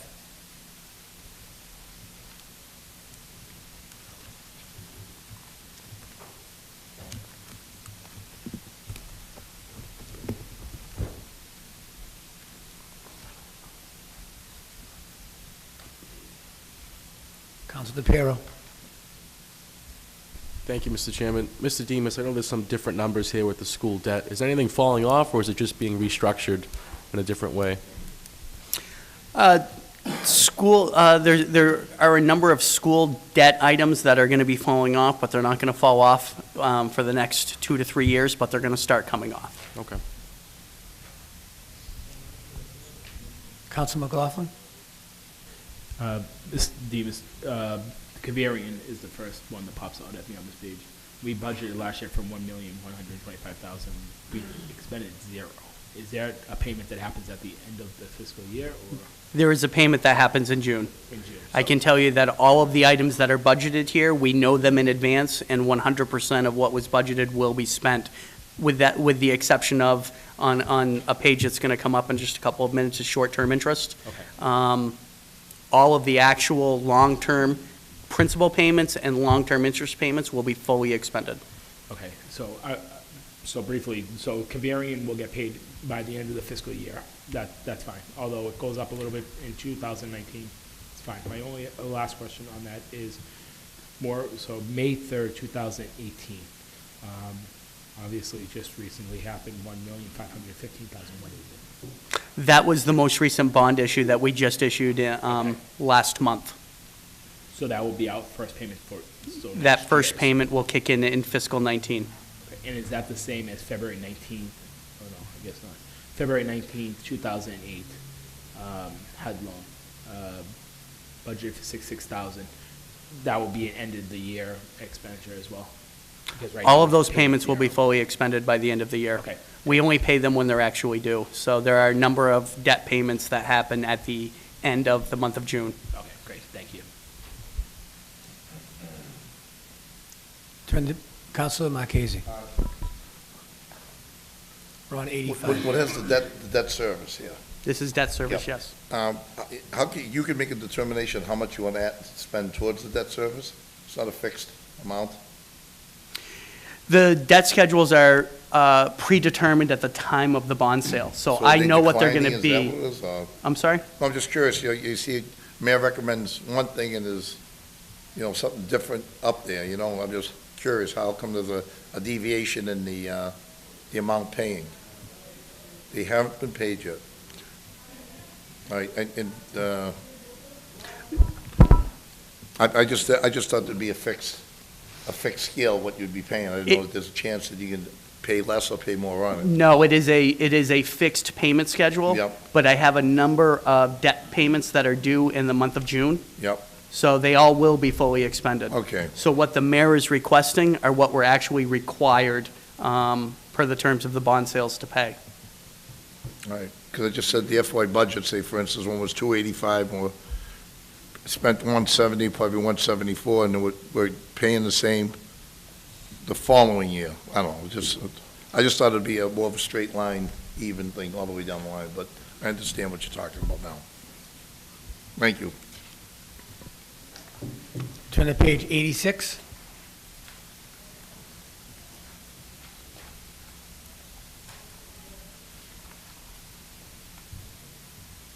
Counselor Hanlon. Thank you, Mr. Chairman. On 86 and 85, I see a lot of the debts by date.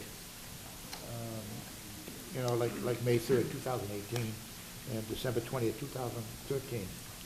How do we know what those, I mean, I know you must know what they are, but how do we know what they're for? There's specific dates that the city issued debt or sold bonds out on the open market.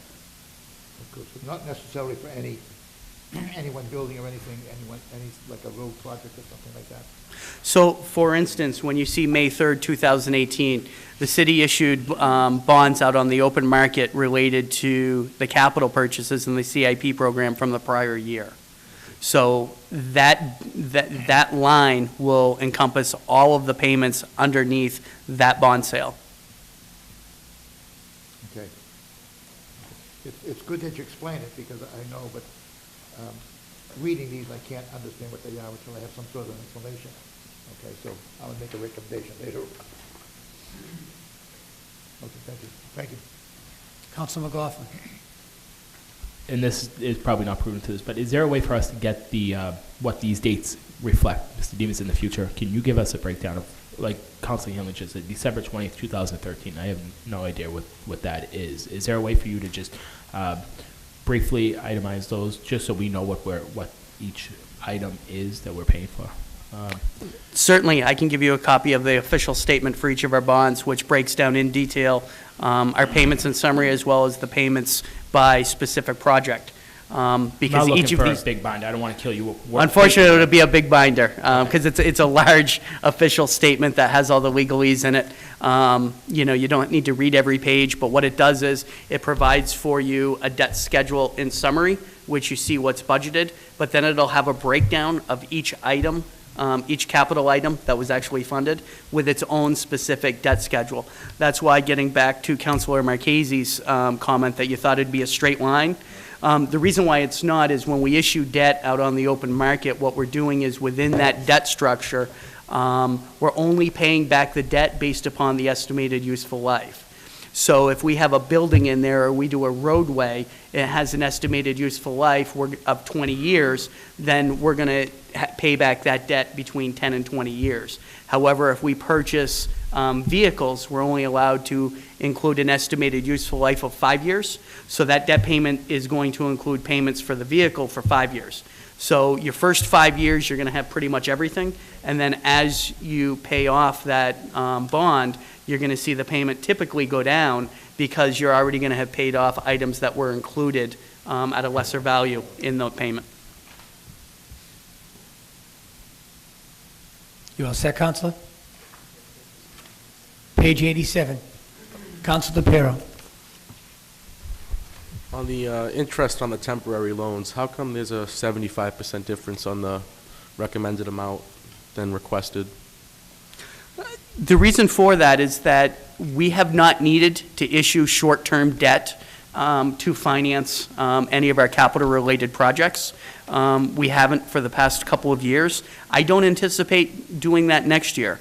However, given the way our account is structured underneath the Uniform Massachusetts Accounting System, UMAS, I do think it's important for us to budget something there in case an event that I can't forecast comes up in which we do need to issue short-term debt.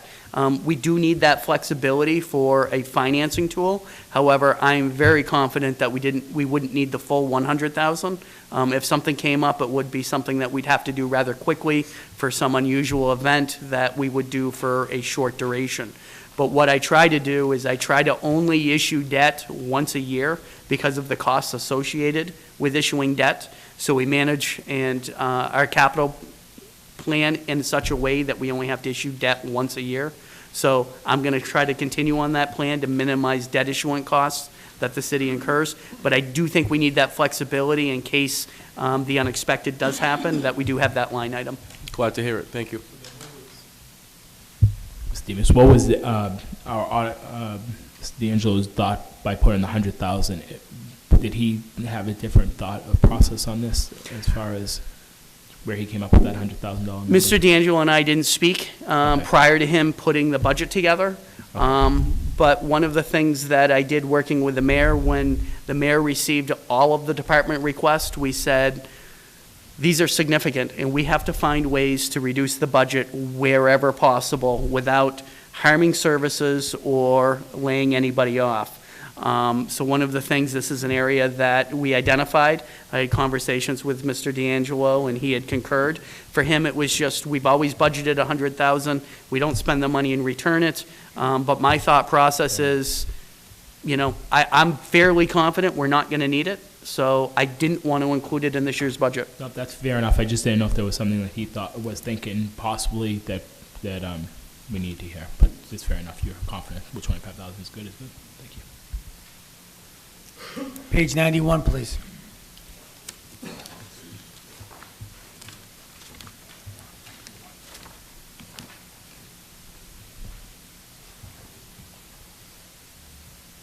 Any recommendations? Councilor Marquez? That's obviously a fixed fee, right? It is a fixed 1.45% as determined by the IRS. We have no choice. You will see an increase larger than expected from the prior year. But again, at the last city council meeting, again, it's one of those things that's hard to budget.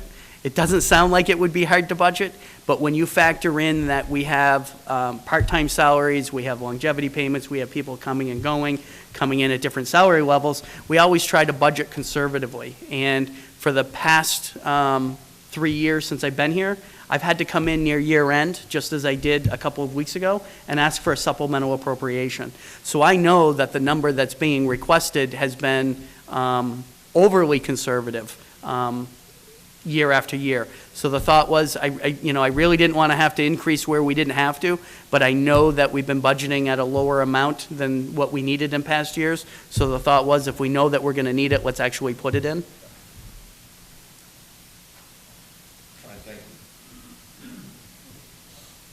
Okay, no recommendations?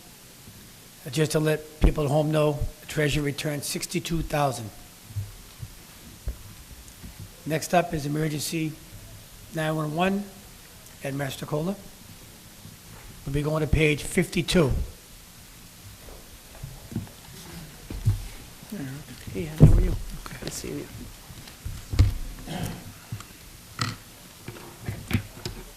Ed Mastrocola, Director 911. I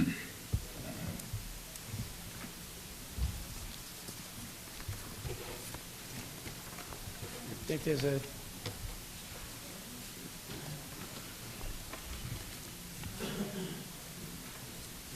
It's actually page 53. It says 52, but there's a typo. So 53.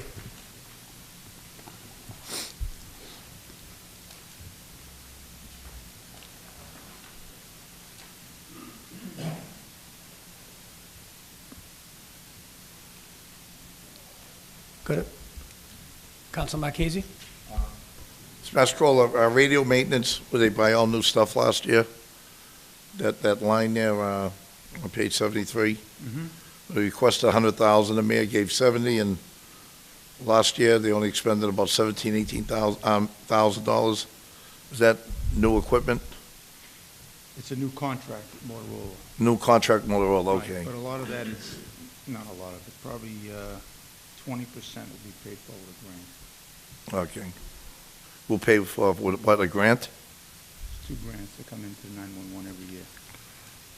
And the money that's saved additional goes back into the general fund? Would go back into the general fund, From the whichever. grants? Whatever, if the grant money comes in, they use it. The money that's allocated here, No, the would grant, go- if you get $100,000 from the grant, Yep. but you only use 80, it stays with the state. stays with the state, Mhm. okay. But if, in case here last year, they asked for 70, they only used 17. Was that grants? Correct. That Yes. was. So the money that was saved from the FY18 budget estimate, the money Mhm. would go into, obviously, free cash fund? That is correct. Any unspent appropriations are returned to the general fund, Okay. and they flow into free cash. All right, thank you. Council McLaughlin?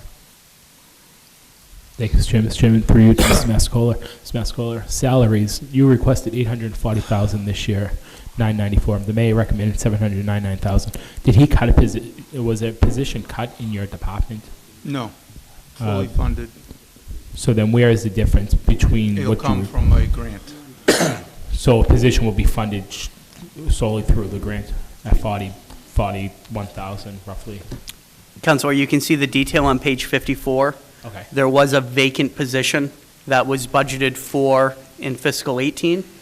And if that position is filled, the plan right now is to try to have increase the request for the grant, as Director Mastercola just said, and have it paid for by the grant. Okay, well, that's fine. I didn't see page 54, so before asking that question. And my other question on this was the overtime. You only spent $839 to date on overtime, but you last year budgeted $100,000, requested $100,000 this year. The mayor granted $100,000, but you've only spent $839 on overtime. A lot of his overtime is covered by the grant, and we don't know what the grant is going to cover from an overtime basis from year to year. If you go back to prior years, you can see that his overtime was significant and actually was rather overspent. So we still budget at the 800 because at this time we don't know what the grant's going to be. It's all determined as far as how the grant cycle works. But the goal is, again, any of the money that was budgeted that wasn't spent will be returned. Okay. We're still working out the final numbers with the grant to see what's eligible. So right now, a lot of the overtime has been charged to the grant account, and we're going to work with the granting agency to see if we actually have to put some of this money back here because the grant is not going to cover it, or if the grant is going to cover it again this year, and hopefully they'll cover it again next year. But that's a lot of the work that Director Mastrocola has done with the granting agency, trying to maximize the amount that we can get them to cover.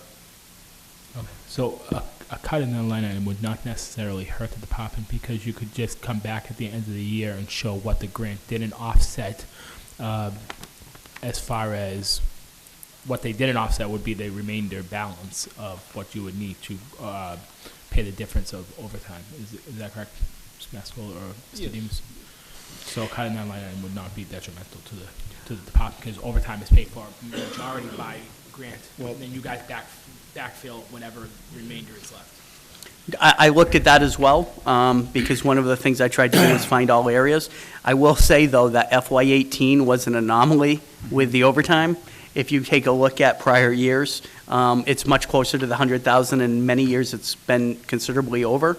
I certainly wouldn't make a recommendation to cut it just because we had a good year with the granting agency this year.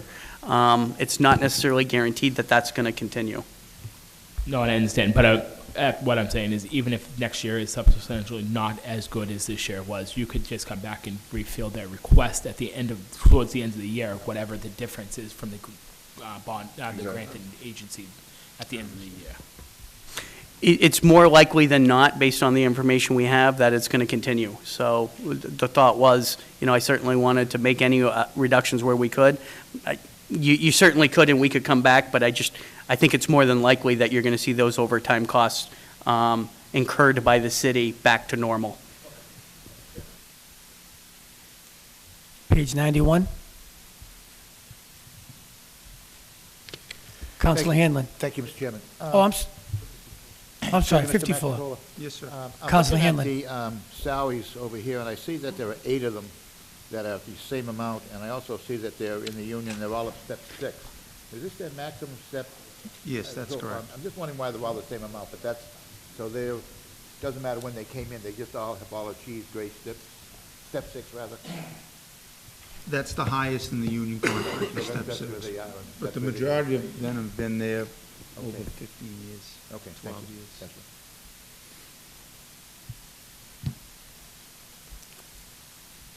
There's no recommendations.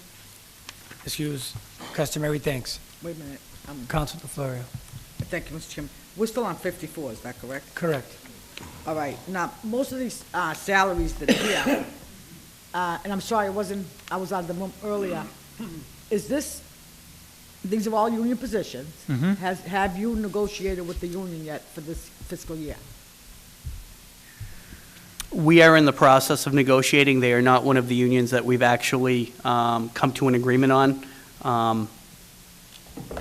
So if you haven't come to an agreement, then the increases are not in this budget. So if you come to an agreement in 3 months, you're gonna have to come to us for the difference. We would, depending on what we agree to with the union, what ends up getting ratified. There is a chance that we'll have to come back. That is correct. Okay. I mean, I know the budget, basically your budget has gone up 4% and 2% is fixed cost. But not everything is in this budget. All the union negotiations are not in this budget, is that correct? The majority of the unions that we haven't actually settled on does include a 2% increase on their salaries. However, But these don't. This is there's no 2%. They're all the same. No, there's nothing on it. Oh, there's 2%. Yeah. So there is 2%. there is 2%. But again, I can't guarantee where the city is going to come up to an agreement with the unions that we have yet to settle. But all of the union contracts that haven't yet been settled do reflect a 2% increase. So basically, if you don't settle, then we have an extra 2% in here. That is correct, just like, that is correct. That's why with our free cash last year, a large portion of that was attributed to the salaries that were returned, because we did budget every year. I think it's prudent to include a 2% increase in their budget. But when you don't settle, all of those funds get returned, turned back. I don't see a big amount getting returned. This is my question. In other words, now with the 911, right? You're returning minimal. But last year, we said we were gonna give you a 2% increase, for example, was put in the salaries line item, but those people didn't get it. So where's the money, where is it? I would actually, I have a difference of opinion than Director Mastrocola as far as what he's going to be returning. If you actually take a look on page 23 of his expenditure budget in blue, you'll see that out of his salary line item, he's only expended 70%, 11 months through the year. So all of those union increases that were budgeted will be returned. I think when, and I don't want to speak for him, he's right here, I think when he was talking about the monies that he was going to be returning would be non-salary related, but there is going to be a large salary portion that will be returned at 911, which is why they're reflected at only 70% expended.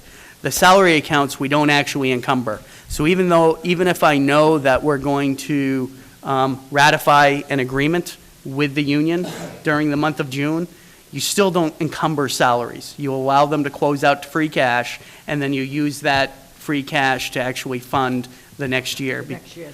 Exactly. So all of those money, you're probably going to see 25% of his $1 million budget being returned. Okay. So that was my concern with all of them, because even Yeah. with Human Services. I hadn't spoken with Mr. Mastrocola when he had responded back that it'd be minimal. But again, I think what a lot of the department heads are referring to is they're referring to their non-payroll related. But what I can tell you is every salary account that isn't fully expended will be returned. Okay. And that will turn into free cash. That turns into free cash, which is what you used when we just settled on the police and fire unions. That's why the free cash was at the level it was, because we were budgeting for the past couple of years at a 2% increase. That's why you had those available funds to budget.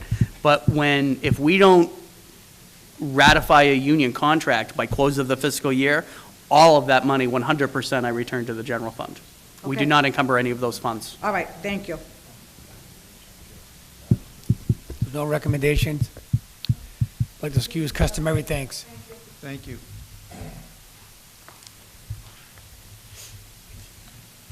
Next up is information technology. We'll be going to page 27.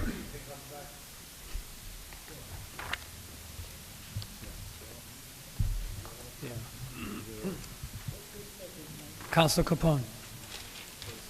Page 27. Thank you, Mr. Chairman. Through you to our guest.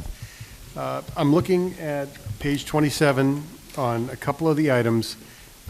Contract maintenance. See that we budgeted last year 57, and we're budgeting it for 107. Are we anticipating a big project, or? There's a couple of additional contracts that are going to be added on. There's an expansion to our leasing contract that isn't covered under printing contract. There's also, let's see, direct number. Expansion of contract with,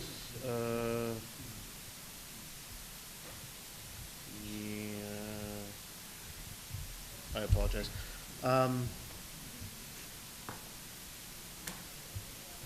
One of the larger projects that we're also planning on doing is to revamp the website. Yes, I was trying to figure out the exact number here. I have, some of it was to be deducted from a grant that we received. So there's a little spill over here. I haven't yet, since that hasn't actually been initiated yet, I was trying to mentally go through the figures, but we're talking about another 20K there for a contract with them that wouldn't be covered by the grant. So it's between 20 and 30 there, and that's with one item alone.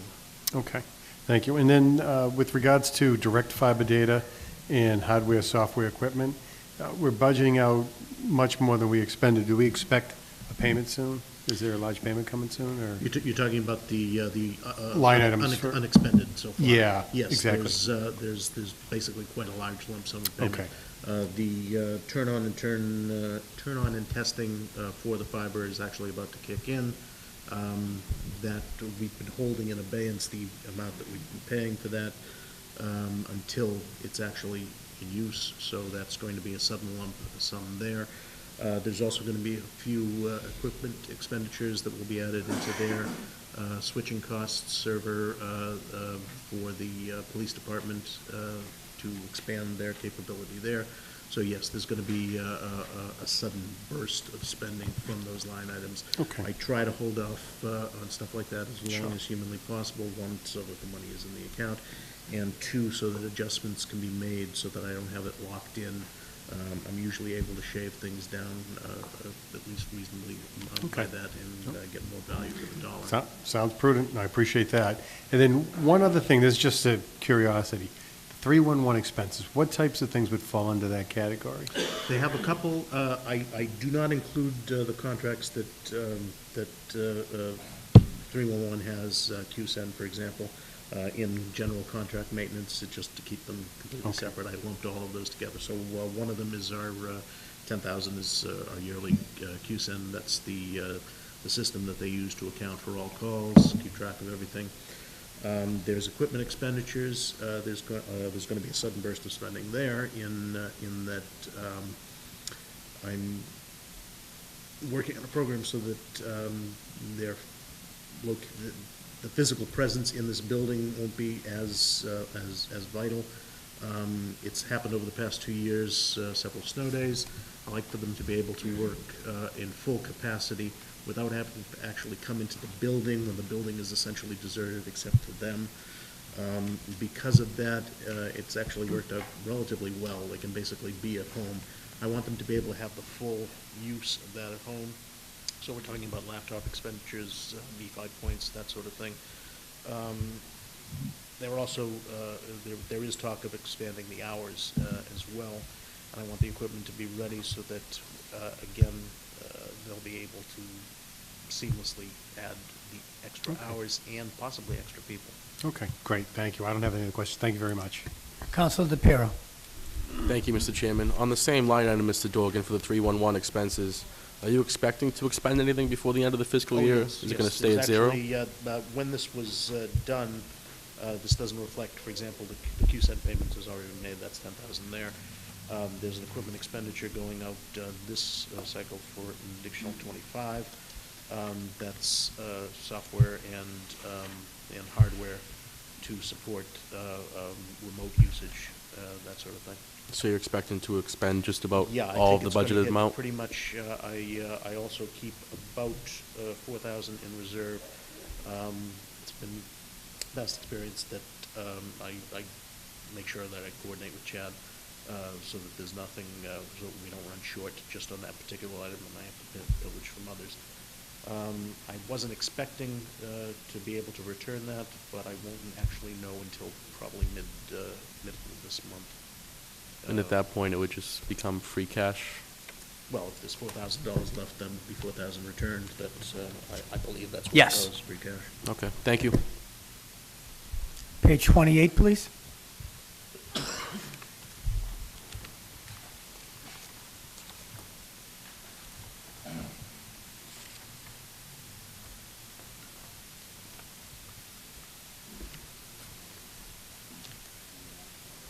There's no recommendations.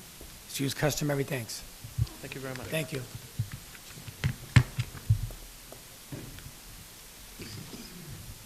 Next up will be organizational assessment, page 25.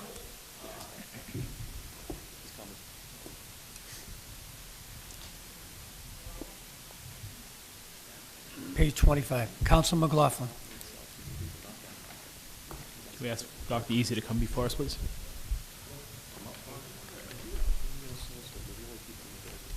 What's up, buddy? Good evening, Dr. Easy. Dr. Easy, I have several questions regarding your department and regarding your budget. I know it's a new department, so I'm hoping that you can kind of walk us through some of the questions. But one of them is under salaries. Yes. Your executive assistant. Yep. How long is she new to the city of Everett, or how long has she worked in the city of Everett for? Is this mic on? It is. Actually, Carol is not. She is going into her 12th year. Okay. In the city of Everett, and high school graduate as well.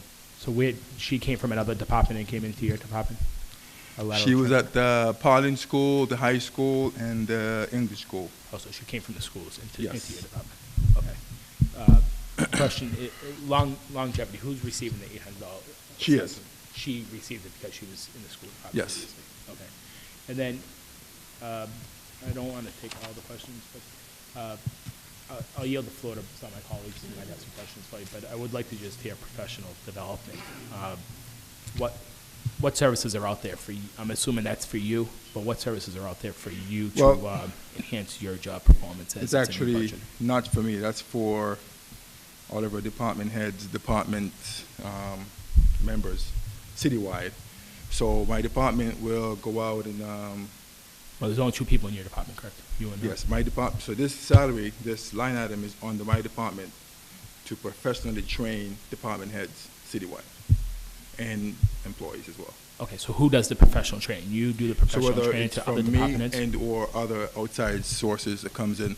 Right now, we're doing future management system is doing some managerial things for department heads. So we're doing an inventory.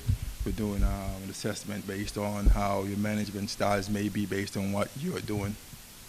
Okay, so this professional development is a combination of outside services being rendered and you... I would never get anything from this line item. No, it doesn't even matter if you're getting from it. I just want to know where it's being expended. I don't necessarily care if you know who's getting. I just wanted to know what it's being used for. So it's some outside services being rendered to the city. Correct. It could even be classes. Could even be if a department says I would like to get my clerk trained in maybe shorthand typing or Microsoft Office. That would probably come from my department and or HR. And then it would come out of this line item? Correct. And then you would send that employee to that specific training course? Okay. Yep. Thanks, Dr. Easy. Counsel Capone. Thank you, Mr. Chairman. Through you to our invited guest. I know this is a new department, and I think and I'm not being cute, I'm trying to find out exactly what it is. What does organizational assessment encompass? What does your office do? What service is provided to the community? Okay, so my office basically touch each and every department in the city. So whether it's from working with a department head, right? Currently we're working with department heads right now. And we're making sure that each of our management from a department head standpoint knows how to lead, manage, and or deal with any of the employees. So it's it's making sure that there is a good base for effectiveness and productivity throughout the city. Whether we need to assess if they have too many members in the department or they need more resource to enhance the productivity in the department. It's a multitude of different things. So it's not just assessing departments, but it's also making sure that they have all of what they need to be productive. For example, earlier in the evening, we talked about a number of positions. You know, one was in Health and Human Services, and realized that we actually had enough clerical staff in that department, and there was a greater need over at the police department. Those types of moves is what Dr. Easy assists with from an assessment standpoint. So it's not just department heads, it's overall operations of each department and how they're operating and where we can gain efficiencies from what we're currently doing. Okay, I can appreciate that, and it sounds like some of the stuff would overlap with HR. And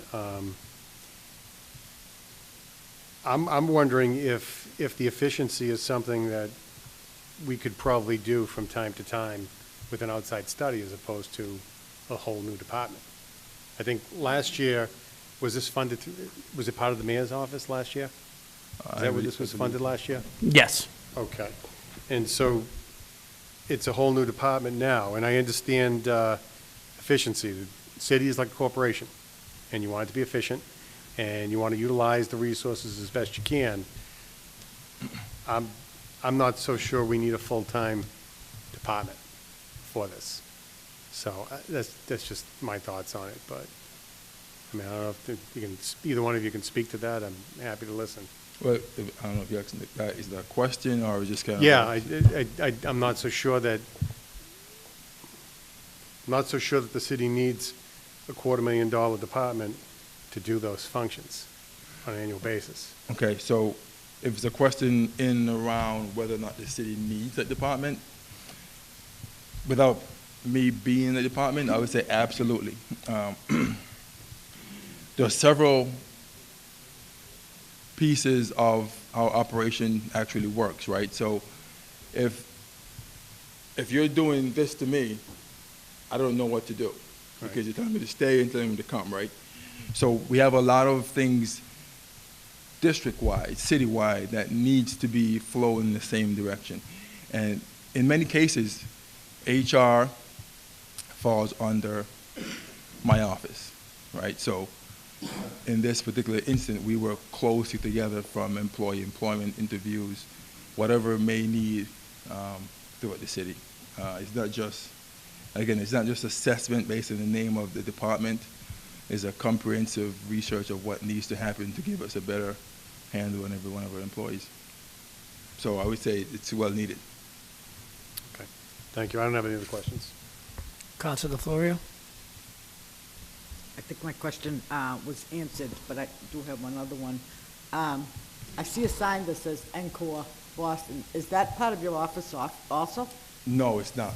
So there's a separate office that's For WIN. For WIN. I think WIN has like a satellite office for employees. employment, that come right? inside, yes. But that has nothing to do with you? No. Okay. Thank you. Councilor Marchese? Hi, Mr. Easy, how are you? Mr. Easy, who do you answer to? Do you go directly to the mayor's office? Do you speak to Kevin? If you walk in somewhere and you see someone underachieving, would you report that to the mayor's office? Well, see, I would first speak to the department head. Yep. And kind of get a better assessment as to what is happening that present that situation. I would try to deal with most of these issues myself, but obviously we meet on a daily basis between myself, Mr. O'Donnell, Mr. Demas, and the mayor. So it's a constant communication as to what's actually happening.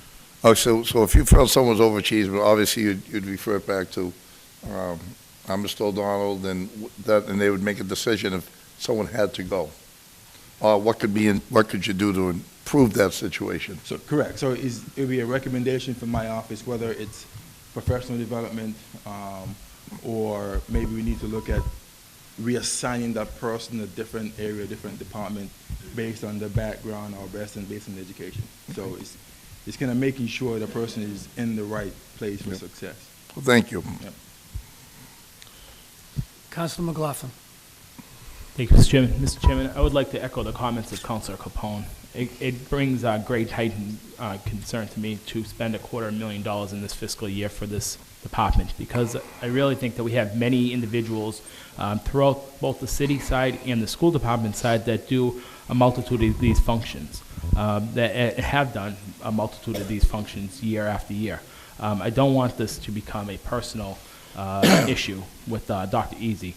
But my question to you, Dr. Easy, is what background do you have in municipal government, or what background do you have to know what a department specifically needs or doesn't need? What is your forte on knowing what the police department needs per se, or the fire department needs? Okay.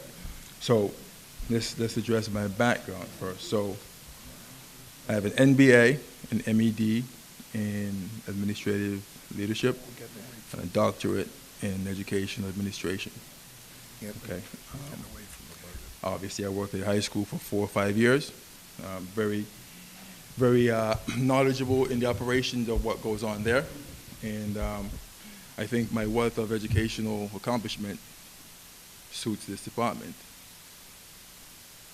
I think you're great in the school department. I agree that you have a lot of my background. department here. Your department here. So you think Yes. your experience and your knowledge of the school department reflects the ability of this city, of its individual departments in the city? I think my educational background and my body of work at the school department at Penn State University absolutely makes me qualified for this department here. Okay. Again, I echo the comments of Councilor Capone in that in this fiscal year, we see multitude of cuts being made because of tightening of the belt being needed. I've seen throughout this whole budget book, the mayor received a recommendation for a specific salary, and he would recommend a different salary for that position. Under this position, the request for both positions in your department request, and the mayor granted both requests at the rate that they were requested at. And many other departments that we've spoken about tonight, and I'm sure we're going to speak about on Wednesday and the following days, don't reflect that as well. So just to spend $250,000 at this time, I don't really think is prudent. We have many individuals in both the city and the school department that are doing these functions. Who in the school department is doing these functions? Do you know, per se? We can talk about that next week when we okay. get to the school department. I'll discuss that next week I at the can't school wait. department. But I know that we have a great HR director who's been doing a lot of these functions, and next week we'll talk about the school department and their functionable Good. abilities. Thank you. Councilor DePiero. Thank you, Mr. Chairman. I don't have a specific question, but I just want to inform my colleagues, Councilor McKinnon and Hamlin can attest to this from our School Finance Review Commission meetings. For decades, this city has operated that the school department is one entity, the city's another. Dr. Easy's helped bridge that gap. Something as a suggestion as simple as requesting the school department to do ad change forms so we don't have an extra $5.5 million in salaries added halfway through the budget is well worth the money in salary. Thank you. Okay, we'll turn to page 26.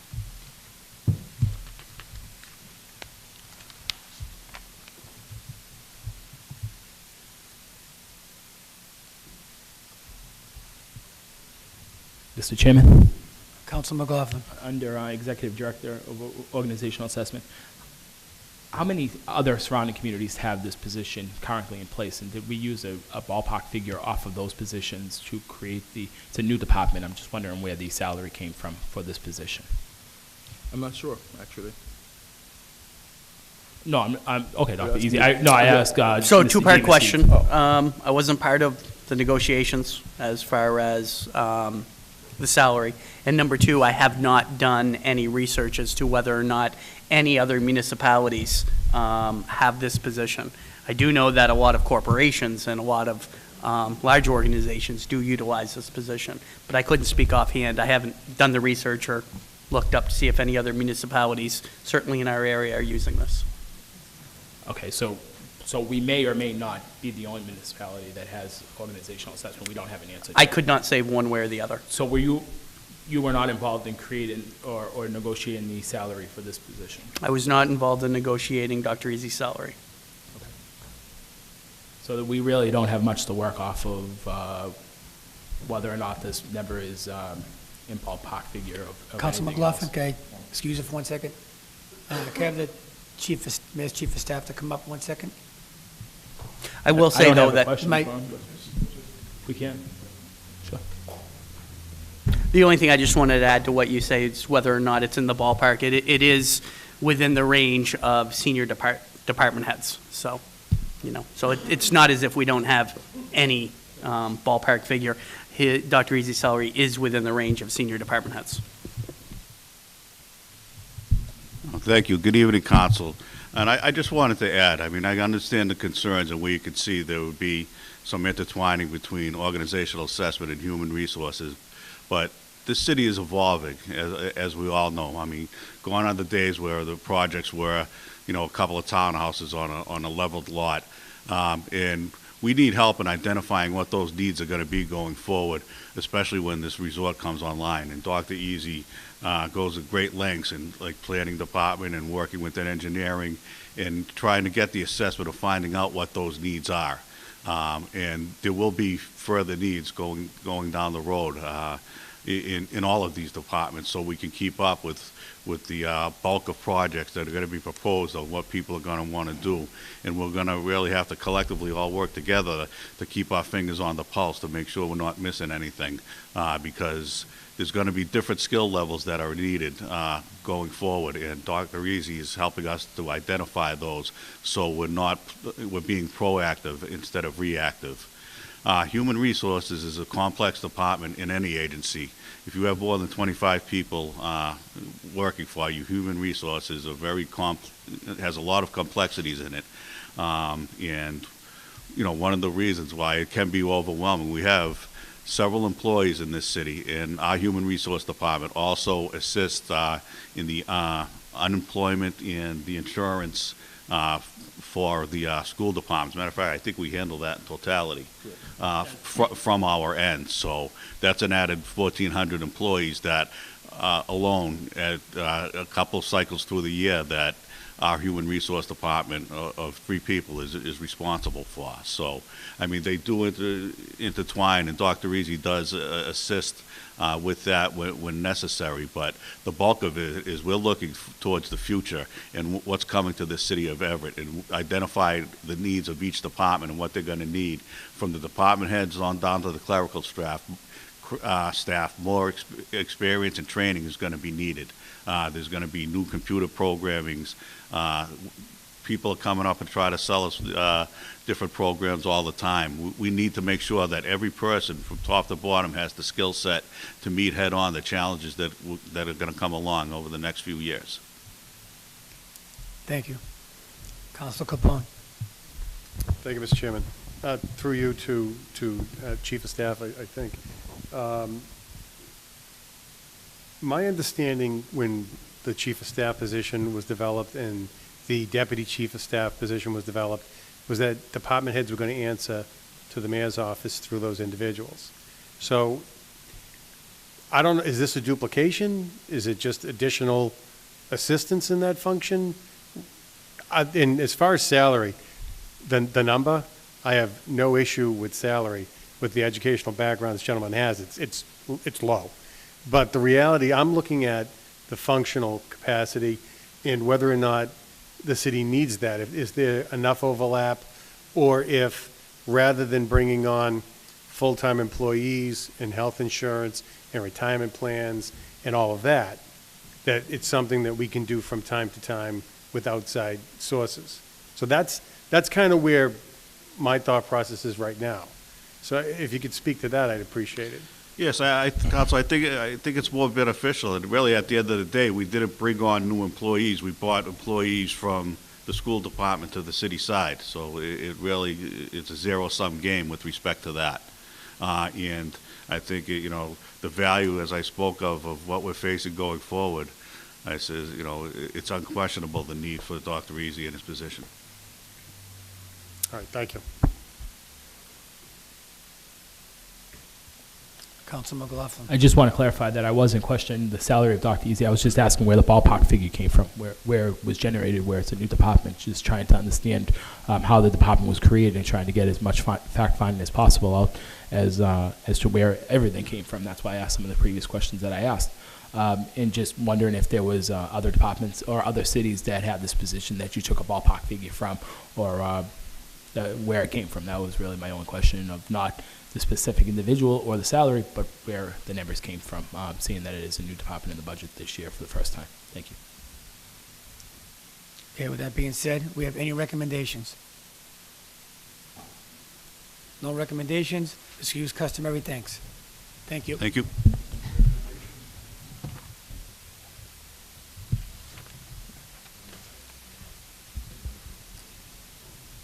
Auditor in the budget, page 13.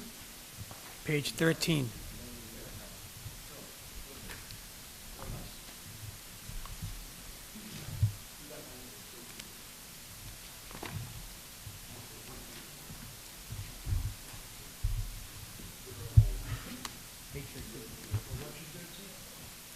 Page 13. I'm not superstitious. 13.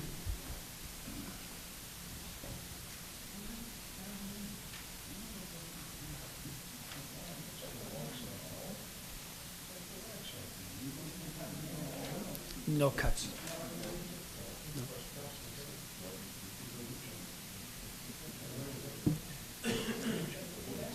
Page 14.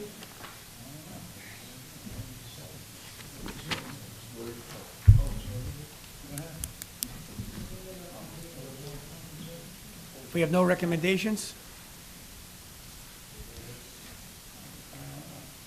Last up,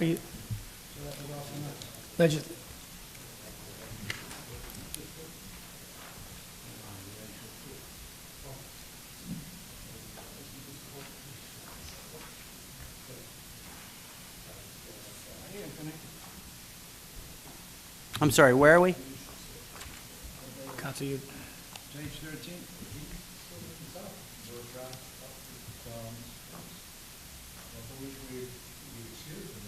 Yes, we did. Okay. Okay, I'm sorry. You're excused. Thank you. Till the next one. I'm sorry, I couldn't hear where we were with talking. Page 8. Page 8.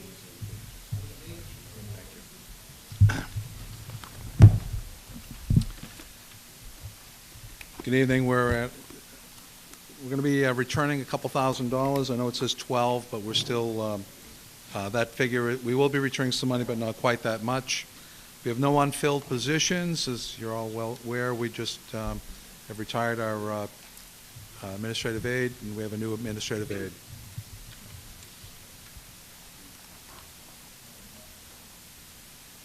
Go to page 9.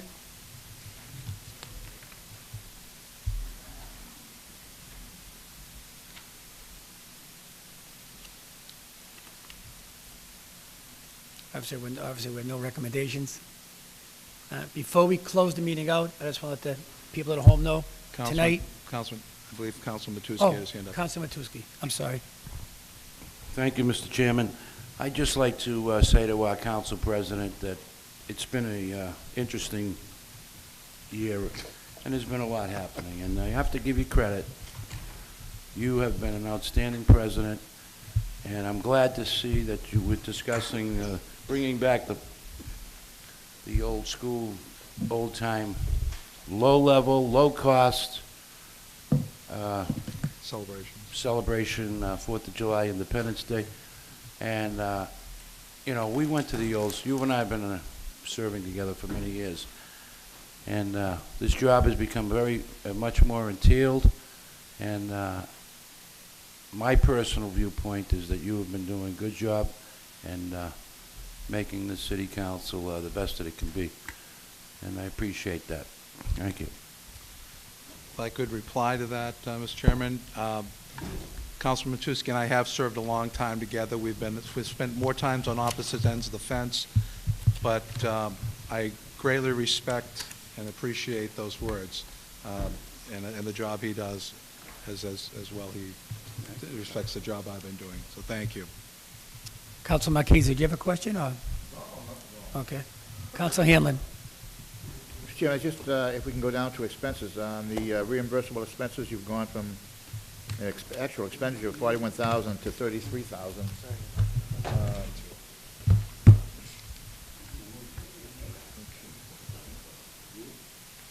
We were looking at the amount of money we actually expend in reimbursements, and the thing is that in the spirit of trying to, again, do our part to cut back in some areas, it was determined that we did not need to allocate 43,000, that 33,000 will still serve our needs and still allow us to be able to reimburse our members for trips, education. We've $41,000.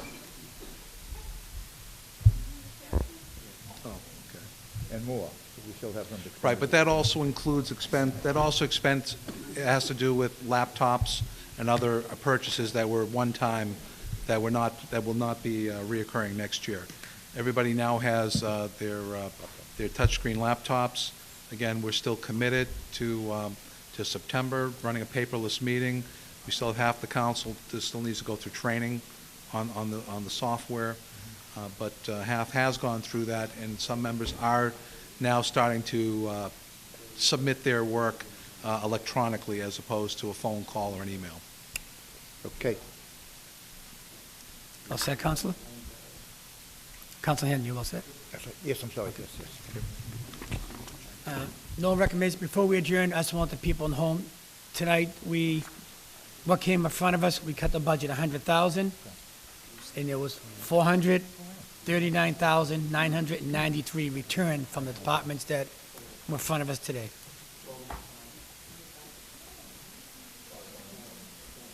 $500,000. Yeah.